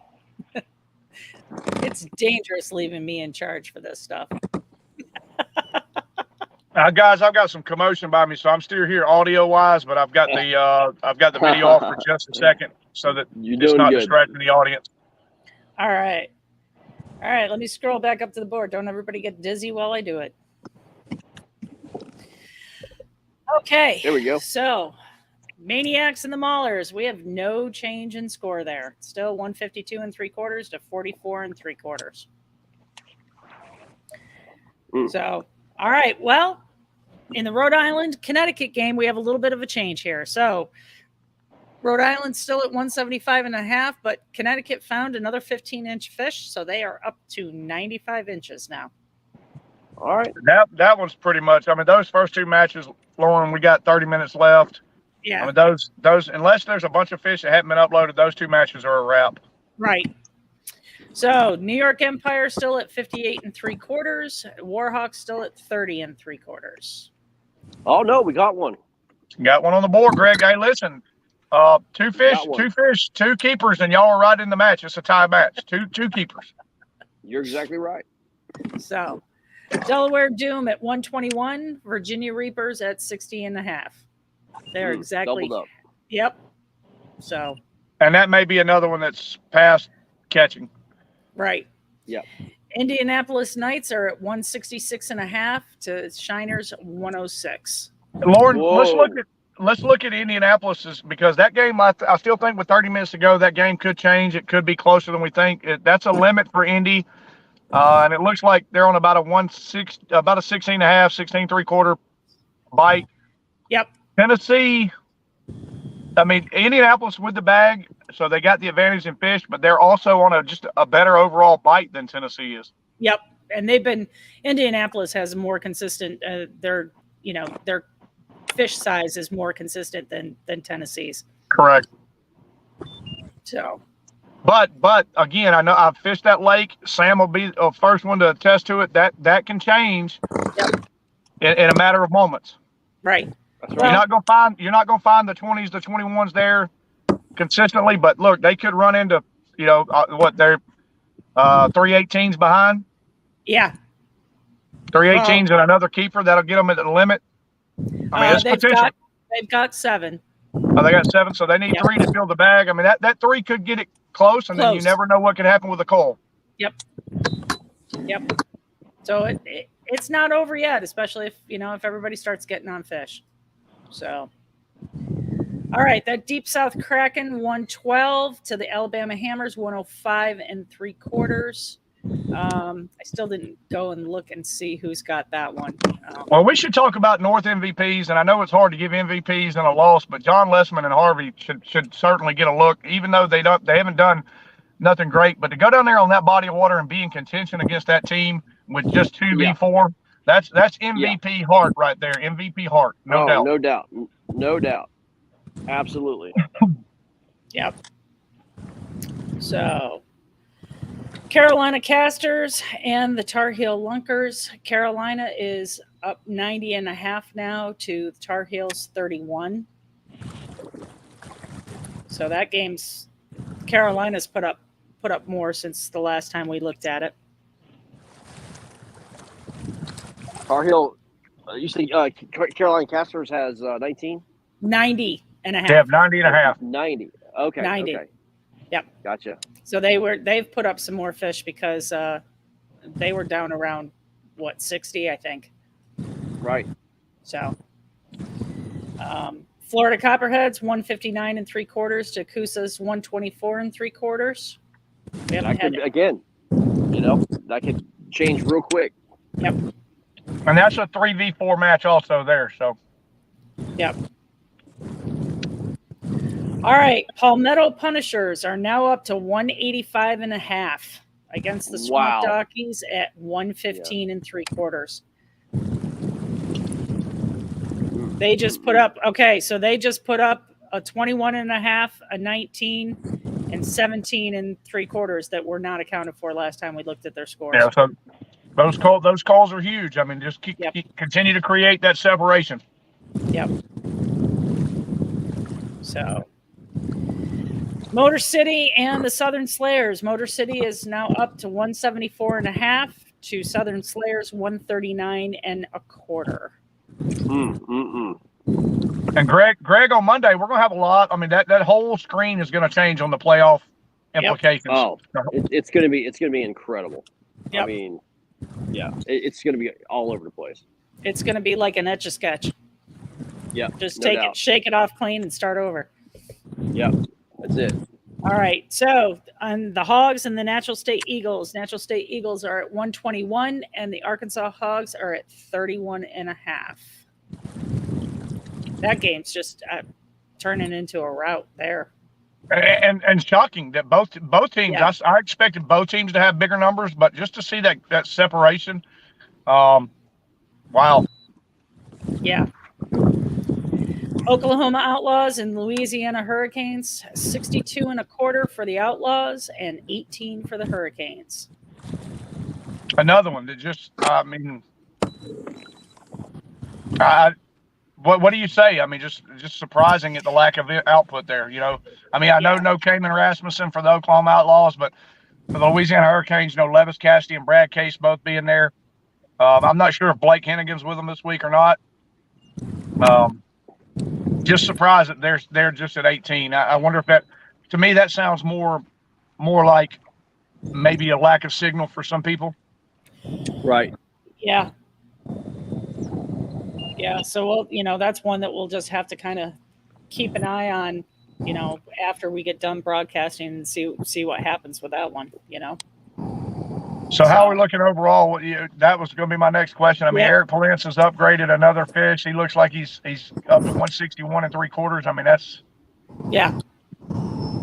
But huge. Still, to see the top 10. I mean, again, we talked earlier, Lauren, Greg. The top 10. The last few weeks, you've had to be in the 120s, 130s to be in the top 10. I mean, we're talking Harvey Pinson's at 10th with 73 inches. I mean, that tells you that there's a lot of fish not being caught across the board. Right. That's right. Right. Exactly. No doubt. No doubt. You got Jason Denise is sitting in 4th with 125. Chris Catucci's still up there. He upgraded. He's up to 131. Jason Broach, he upgraded because he's up into 133.25 now. Right. Barry Davis is sitting in 5th with at 101.20.25, and he's the last one that's up over 100. Chip Romanovich, sorry, Chip. He's at 99.5. And then it's a drop from there. Kevin Fox, who's having a great day today, is at 90.25. Well, Chip Romanovich, when we were at Indy, Chip Romanovich just absolutely spanked us by himself. And I've consistently said all season long, that Chip is like a silent assassin when it comes to these leaderboards. Like, consistency is key with him. Right. Lauren, we got Chris Bailey joining us down there from the Deep South Kraken. We finally got him on. Awesome. Chris, are you avoiding those gators still? Hey, all I got to say is I made the right move. I just pulled in a 20.25, and then right in front of me, another KFL angler pulled in a 20. So, well, there you go, man. Hey. Well, tell that KFA angler that those are our fish for our screens to get out of the way. Oh, he's a good buddy of mine. So we both brought one another good luck. So awesome, good to hear. Yeah. So. Chris, I couldn't be down there with you guys, but thanks for the hospitality. All the gratitude to you guys for taking care of our team and getting us taken care of. Hey, did you get to see some videos of last night, Keith? I'm saying again one more time. Did you get to see any of the videos from dinner last night? I did. I was even more saddened that I missed it. Hey, you come to Florida, we'll put you on a good time, I promise. So that's all I can say. I had a chance to meet Chris down there last time I was down there, man. Good people, man. How you doing, Greg? Good, man. Good. Had a friendly down there, man. It was good stuff, dude. Didn't catch anything of size, but yeah, I'm glad you were able to get into the KFL, man. That was awesome. Hey, no, the Deep South Kraken, Randy, and the guys here they're great people. I'm very fortunate to have ran into those guys when I did. So. Right. yeah, I Right. can't complain. Well, I mean, it brings us an opportunity to say again, this is the consistency group of people that we need in the KFL, not only for fishing, for kayak fishing as it continues to grow, for the league itself, for our sponsors, both for the league and the individual teams. This is what we need. We need good sportsmanship, a good fellowship, safety, and a hell of a show. People catching fish, which Life vest first. unfortunately, we hadn't seen a lot of that today. It's been tough everywhere, but we are excited for what we have seen. Oh yeah. Yeah, no doubt, no doubt. Ain't got much more time, so just trying to get one more. What a comeback, Chris, for your team. Oh, I know, man. Hey, so we all made I made a half a mile trek, or over a mile and a half trek into this mouth of, it's called Shingles Creek. And when I tell you this, the water temp right now is 89 degrees. I moved about 200 yards into the creek, dropped down to 78. Good. In that creek. Wow. And I wasn't in that creek for more than 6 minutes when I locked in on the 20 and a quarter. But I was fishing what I'm comfortable with, man. Cypress stumps and those overhanging trees where there's some shade I was telling you about, Lauren. Yep. I killed it, but a lot of people are coming down that creek right now, and it was not a good place to be for the last 30 minutes. So I just went in there, got my big, and now I made it back out to the main. So. Okay. Yeah. But it was fun. It was a good time for sure for that short amount of time. Now it's gone. TP, Todd Patrick, welcome in, guys. Tell us if you've been able to watch anything of the scoreboards and any of the matches today. Tell us a little bit about what you're thinking about what's going on and the lack of fish being put up and the battle your team has right there in Indy with those guys. The battle here, man, is I guess the fish just stopped biting today. Pre-fishing had been totally different. Had two guys go over 90. I mean, Aiden Darlington went over 91 inches in less than 2 hours yesterday. Oh my! But Aiden doesn't have service for some reason. I've reached out to him, can't get a hold of him. And I do know that Eric Siddiqui has two nice fish, but he's just fishing on because he knows that we got to get the limit to 10. But I do know that he's got two nice fish. But it's gonna also take a couple of calls to get. We got to get rid of those 14s and get some 18s to have a chance because I think they're in the mid upper 160s. Yeah, they were at 166 and 3/4 last we looked, Todd. So it looks like they're on a more consistent bite right now. But again, you guys have room for the bag and some opportunities for a call. Yeah, I mean,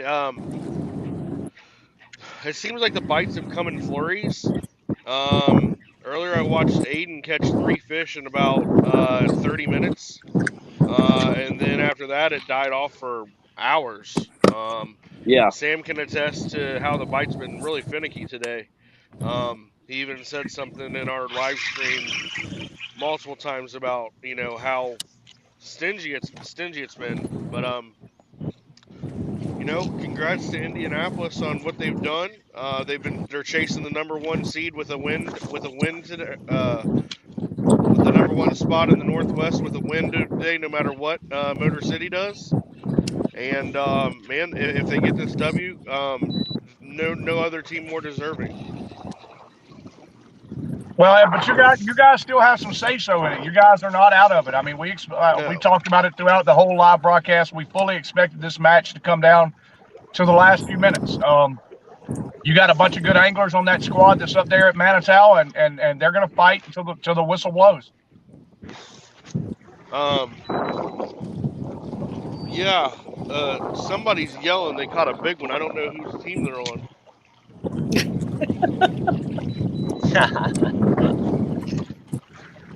Wish it was me. Do you guys got anybody over here by the east ramp, Sam? Greg, are you in the water? Oh, I'm in the water, man. Trust me. Oh, awesome. How y'all doing today? Like garbage. Yeah, it's really tough today, dude. Oh no. I think a lot of things across the league are kind of happening. I thought the Palmetto Punishers were going to flex their muscle today, and prove themselves to be a dangerous contender for the playoffs, especially with the lineup they sent down there. I heavily expected for Jason Broach to show out, and he has. And that guy and that team, I'm telling you guys, you don't want to see them in the playoffs, and they're making noise, and they're gonna make a path, and that team is gonna be destructive in the South. Well, Um, Jason and Barry are both putting together quite a day. right. A lot of low totals across the league, it seems, this week. But then another team that was down and down and down, but we never counted them out because we knew the talent. Massachusetts Maulers, they're just doing what they got to Yeah. do, Yeah. and it's very special to see. And don't be surprised to see that team make a huge run in the playoffs, if they can, solidify this win and get another one next week. You could very easily see them get the number 4 seed, which they would host a home playoff game at number 4. And that depends on what happens with Indy and us right now, but they're definitely rooting for Indy and doing their own thing. So Mass Maulers are making a pathway to where they're going to get to host a home playoff game if they keep things up. And that's another team that that the North doesn't want to see in the playoffs because they know how to win it at the end. hmm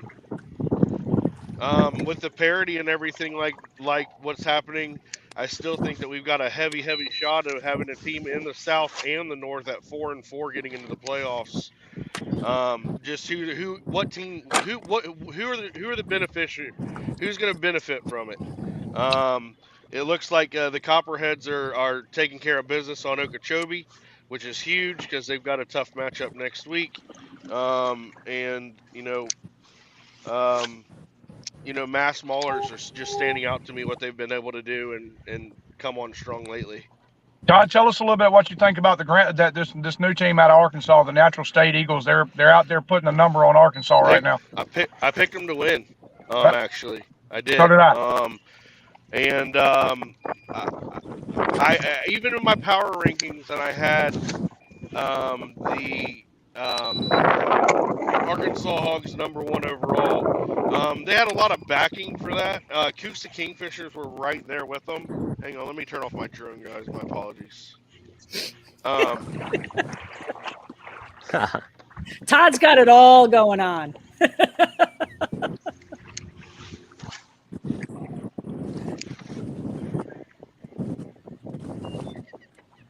I know, lose you guys. No, we're back. Nope, you're here. Okay. No, but what I was saying is with Coosa and Arkansas arguably being the number 1 seed, um, I felt iffy about Arkansas has won with like very less than stellar performances a couple of times this year. Last week with 90 some odd inches on their home body of water was very unimpressive and not, as a lethargic outing for the team. And Natural State's been full of energy, and that team's just come out and they haven't said a word to nobody. They just put their head down and grind, man. And it's been fun to watch. They're a fun team. They're a fun team, man. I mean, yeah. doing everything this league asks, in regards to, putting on a good show, just showing like a good time and fishing well. It's good stuff. Oh yeah. Well, Todd, speaking of the Coosa Kingfishers, back-to-back games on the road. Tough loss for them last week, and then they're Coosa's a team that I didn't really want to call out because I know that the caliber of anglers they have on their team, but Neely Henry is a huge advantage in this league. I've said, Greg, how many times did I said that? Yeah. And I think Coosa is kind of getting exposed a little bit with their road now, but I gotta hold that back a little bit because they only sent 2 or 3 down this week. Yeah, they sent 3. and they didn't send Jordan Marshall or Lance Coley or Coley McGowan, I don't think, did they? No. No. So those are their three best anglers. So you got to take this week with a grain of salt. Don't put too much weight into it. And kind of maybe look at this as kind of like that they kind of took a pass this week, which I hate to say. But look for them to come back strong next week. And then Greg, I mean, I'm on here face to face with you, man, and I'm not here to dog on anybody, but I think Washington's kind of showing what I thought Washington was. Well, I mean, listen. I mean, we knew it's like Kuso, right? We knew Yeah, I the end mean, of you our knew you had a schedule. hard road with the way your schedule ended, Greg, and that's why I said Yeah, there's nothing against it. It's just the weight of the there's no doubt schedule, about it. how it went. Yeah, Right. no, absolutely, man. We knew we had to at least show up at home and steal a win on the road. We were hoping to get that win against Norfolk, and because we knew that the New York and Michigan are going to be very difficult to win. So I mean, it's proven itself out, man. I mean, we had a pretty good game plan going in today. Yeah. With our pre-fishing, we found something late yesterday, and guys, I'm just telling you, man. I mean, you could see it's shut down. I mean, I'm right now fishing now, which I never do. A 30-foot ledge. Just I'm marking fish, man. They're just not touching it. So, Well, just a tough day, man. the problem is, Greg, is you guys unfortunately ran into a body of water that would be considered nothing less than ass. With a, I mean, Hey, listen, with you're with it. 100% correct. Well, and it's unfortunate for both teams because I think that it takes away from It when does. you go to a body of water that's that bad or that's on an algae bloom or something like that. Yeah. You take away from letting your anglers perform for themselves, and now it's Yeah. in the lake's hands.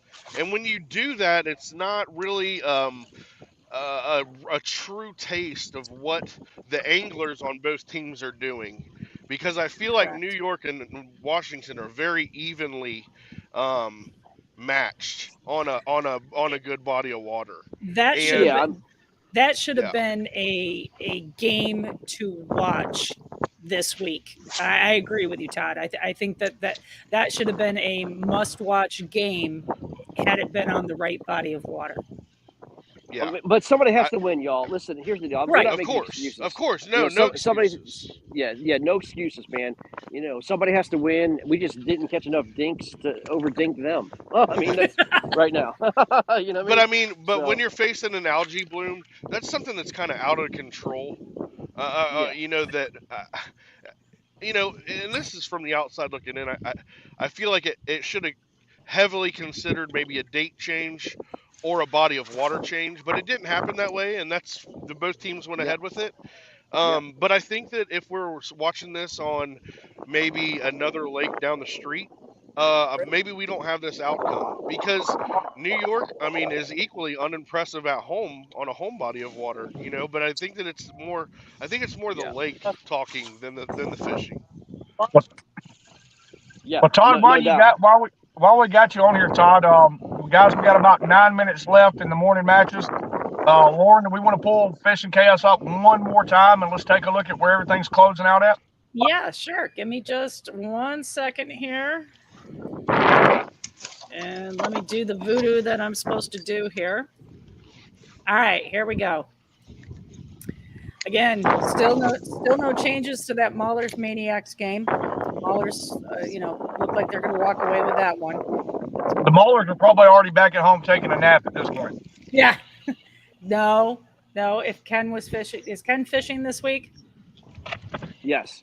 Okay, so they are at whatever buffet is closest to them. The what? Yeah. They're at a buffet. Oh, yeah. Wow. Yeah. Is that a fat joke? Ken loves his buffets. So, Me too. Me and Ken both. Yeah.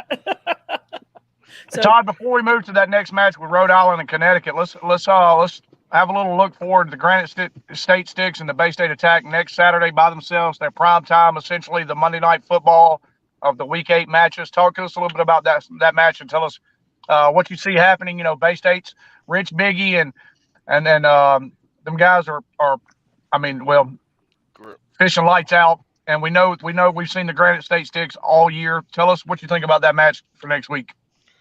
Granite State has to recoup. They're backed up to a corner.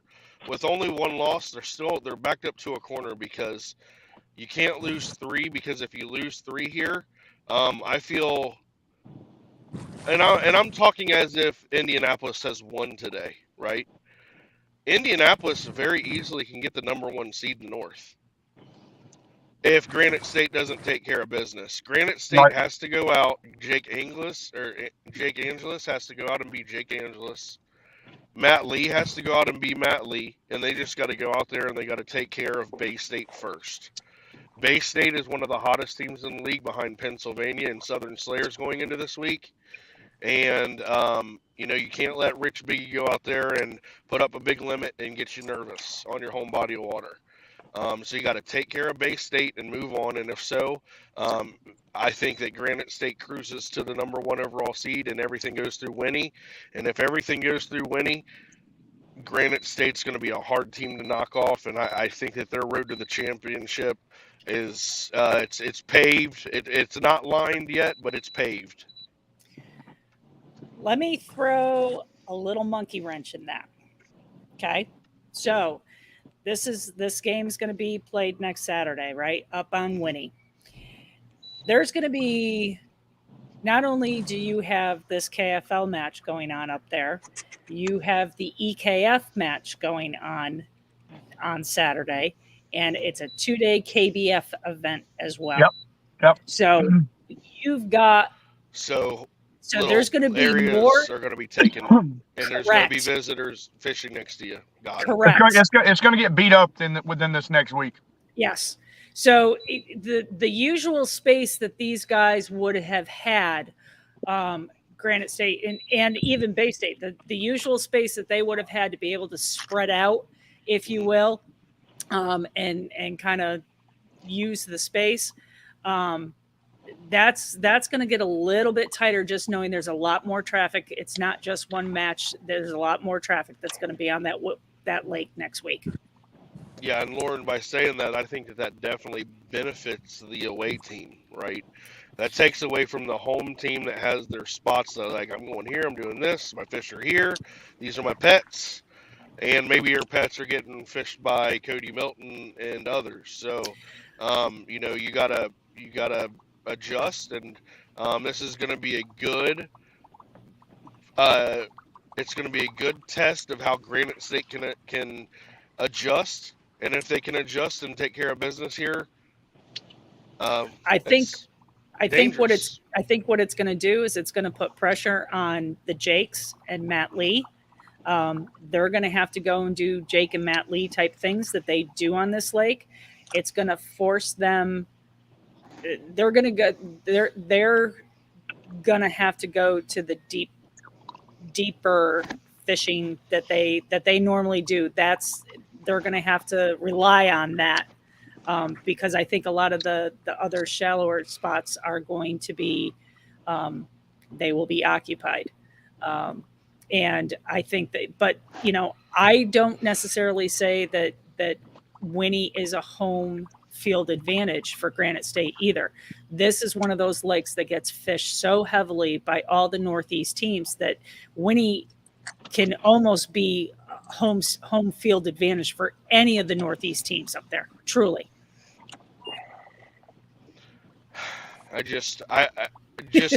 Yeah, I mean, based off the track record that Granite State has, I hate anointing someone something, Yep. But I in my heart, I just feel like it's the yellow brick road, and I feel like if they get the number 1 seed, just like you don't want Coosa to have the number 1 seed in the South. If you can get that out of their hands, then you can jumble up the South. And the North needs to do the same. And Bay State's got to go out and do God's work for the North. That's just my opinion. No matter which way it comes down, it's going to be a great match next week. Well, and I'm excited because I'm going to be up. I'm up there for that match for that whole weekend. So absolutely going to be a lot of fun that weekend. Yeah. All right. So Rhode Island, Connecticut. Again, not much change in that one. Well, that's back-to-back weeks we've been disappointed with Connecticut. Yep. I think Yep. Connecticut just Sealed their own fate for the rest of the year. yeah. Yeah, So, I mean that was a home game for Connecticut, correct? Yeah. yes. Home game and a must-win. But I mean, that was Rhode Island, these point differential that they've got coming off this win, especially if they can upgrade this, guys. Rhode Island's doing everything they need, and they're just waiting on that little help, and that could be a Yep. team that gets in at 4-4. Right. Watch out. I mean, Rhode Island is not a team you want to see there. They grinded all year, and Yep. man, you don't want to see them in the playoffs either. That's the one team at 4-4 I wouldn't want to see in the North. Well, you've got a couple of them. You know, I mean, if the Maulers go 4-4, you know, that's another one. Yeah, but the Maulers have an opportunity. If I'm not, don't they have an opportunity to go 5-3? Yeah, they could finish 5-3. Yeah. Yep. Yeah. Well, Yeah, they go to Pennsylvania their last game on the Susky. So monster matchup. Yep. Yeah, that's do or die, and that's why I said, like I said, Rhode Island getting this point diff. My God. Yep. That helps. Sure does. All right, so we got the Empire and the Warhawks. Nothing has changed. Nothing has changed. But with a match this close, you're fishing. You ain't submitting fish. Nope. If you're Yep. catching one, you're throwing it back, and you're casting. We're Yeah, down to we're what, not- a yeah. minute. I mean, so Greg doesn't even have an idea on what is going on unless he can see all of his guys right now. So I have no clue. yeah, No I clue. mean, Grinder of the week. this could easily be Right. a sneaky 62-58 game. I mean, we'll Right. find out here in about An a hour. minute. Oh yeah. So, all right, Virginia Reapers, Delaware Doom. That score has not changed, I don't think. Still 121-75. And guys, Hold that on. Delaware Doom, that's another one. Look at the point differential. That's another one that's gaining some speed going in that could finish 4-4 and could sneak their way into the playoffs and also could be dangerous. Yep. Another thing with this one though is on election day, this would definitely be called too close to call. Yeah. Because Virginia with three scoreable fish take the lead. So. Well, no, 4 scoreable fish they take the lead. All right. Let's see. We're going to go to the Indy Knights and the Tennessee Shiners. And there's no change in the score there. There will be. Okay. Awesome. So we'll keep an eye out for that one. Because you said, Todd, your team's got 2 more fish, right? Minimum. Is that lines out, guys? Yeah, lines Lines out. out. Okay. All right. Well, lines out in about 30 seconds. So, all right. So as we keep rolling, Alabama Hammers and Deep South Kraken. Kraken's up 112 to Hammers 105.75. Gosh. But listen, guys, I know, and I've said it 1,000 times, what a performance with John Lessman and Harvey today down there, 2v4. Our record being what it is, those guys went down there and said, you know what? It doesn't matter. We're going to go battle. I hate I missed it. I hate I'm not down there with them. Not sure it would have made a difference, but I would have loved to have been down there battling with my guys. Yeah, for Well, sure, man. Get better. That's first and foremost. Take care of your health and get healthy. So next up is Carolina Casters and the Tar Heel Lunkers, 122.75 to the Lunker for the Casters, to the Lunkers 31 inches. And that gap got big quick right there, Lauren. That gap, because that match was a snooze fest all day long, and then Carolina finally just said, hey, well, here we go. Yep, it was. And, you know, that's just blown up. You're right. It's blown up in like the last hour. So, all right. The Florida Copperheads and the Coosa Kingfishers. Florida is up 159.75 to the Coosa 124.75. We'll see if that holds. You know, that could be big for the standings in the South too. You know. Yep. And listen, so we know if that ends and the Motor City Ambassadors and the Southern Slayers ends, this is a division match for the Coosa Kingfishers with a loss. The loss for the Southern Slayers, while yes, it hurts within their division, this is an interconference match, does not hurt as much as the Coosa Kingfishers loss in division. Right. Right. Right. And you've got Arkansas losing a division game at the moment right now with Natural State. So correct. So yeah. so much. It's going to be so much fun Monday to see where everything shakes out at. Oh my gosh, the standings are going to be just wicked. It's the Etch-a-Sketch week. Oh, no doubt. So we got the Palmetto Punishers at 187.5 and the Sunshine State Swamp Donkeys at 115 3/4. What an effort by the Punishers today. What an effort the last few weeks. They just battle. Yep. And they've got the highest limit of the day too. So I mean, great job by them. So yeah, no doubt. Motor City Ambassadors and the Southern Slayers. Motor City's at 174.5 and the Southern Slayers at 139 1/4.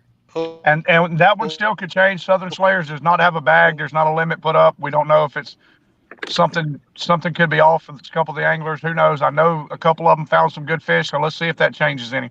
Yep. Well, and this one just keeps getting pulled further and further away. Natural State Eagles are now at 153 3/4 to Arkansas's 31.5. This helps flip Natural State's negative number to I think a positive. Yeah. Unbelievable. Yeah. And they're going to be 4 and 3. 3 and 3. 3 and 3. 3 and 3. Out for them. Yep. No. They're 4 and 3. 4 and 3. They have a winning record now. Oh yes, you're right. I'm sorry. Yes, they were 1 and 3. They were 2 and 0. So 3. I'm gonna say something absolutely that nobody's probably thought. Natural State has a chance to host a playoff home game. We talked about that Monday. Okay. Yeah. We talked about that Monday too. Not only get in the playoffs, but host a home game. And if Coosa continues to lose and Arkansas does, they at 5 and 3 with chaos can get like a top 2 seed in the South. Yep. Unreal. Etch-a-Sketch. That's all I have to say. Etch-a-Sketch. Crazy. Unreal. I mean, all right.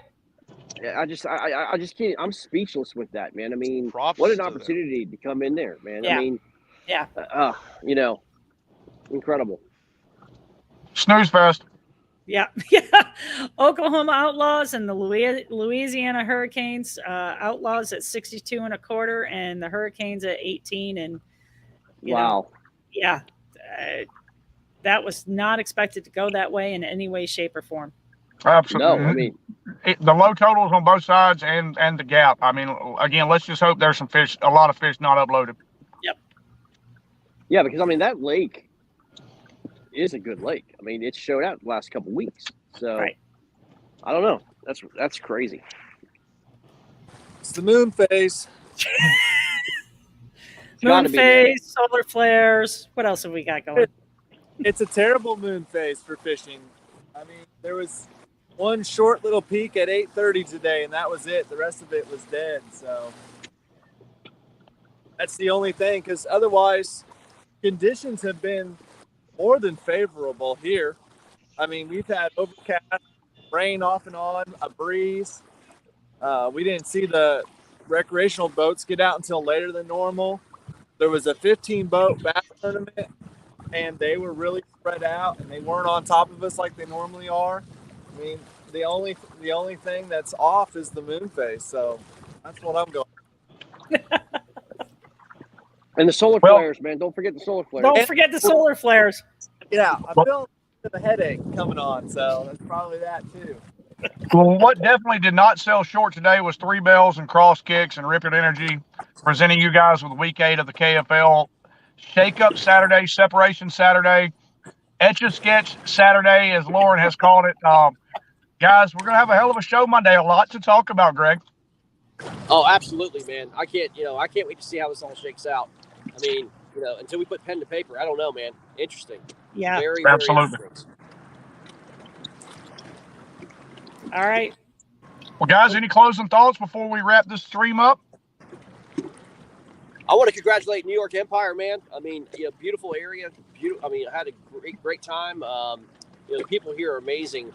I just wish the lake showed a little bit better, man.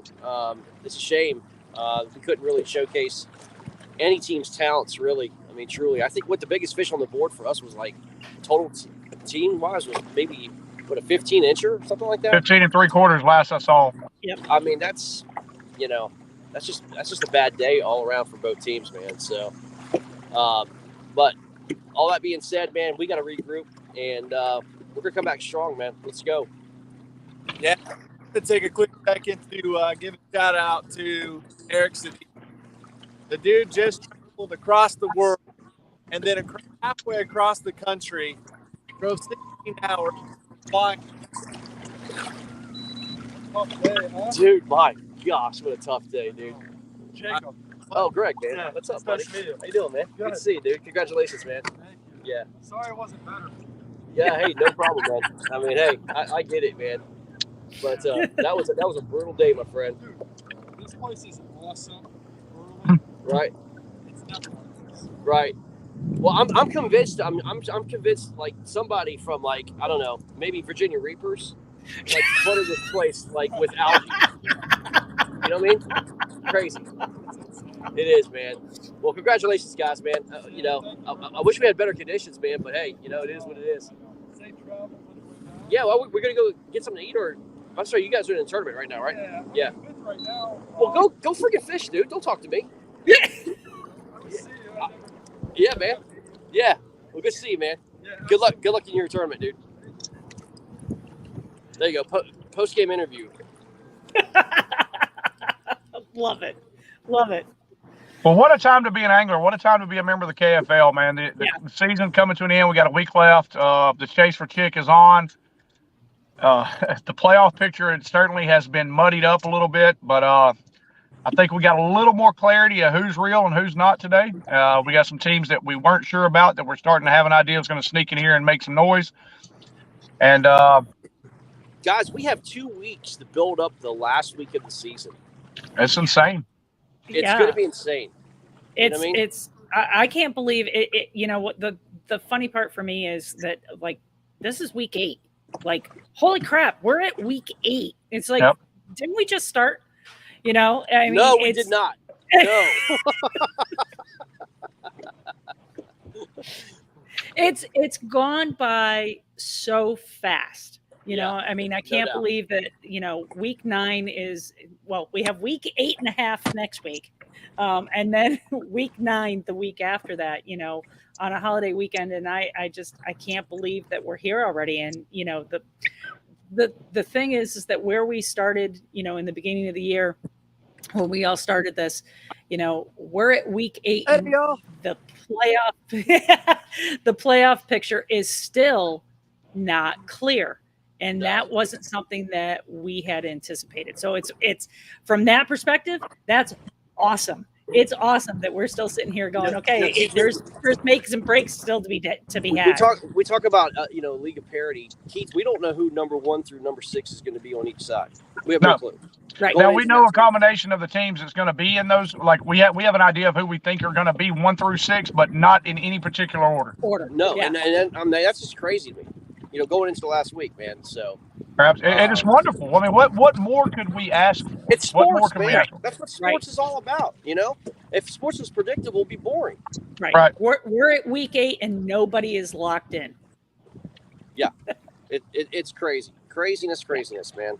So well, guys, we're out of here. I'm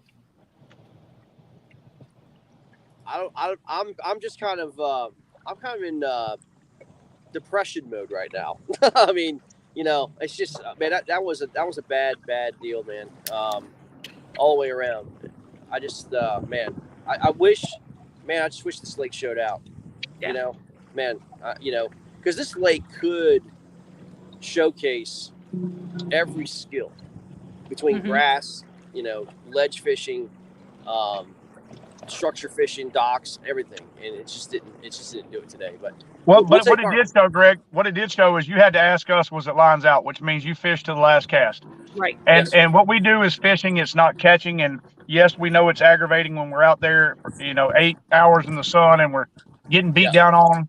Yes, but guess how many people don't have the opportunity to do what we're doing? Correct. That's correct. So you're exactly right.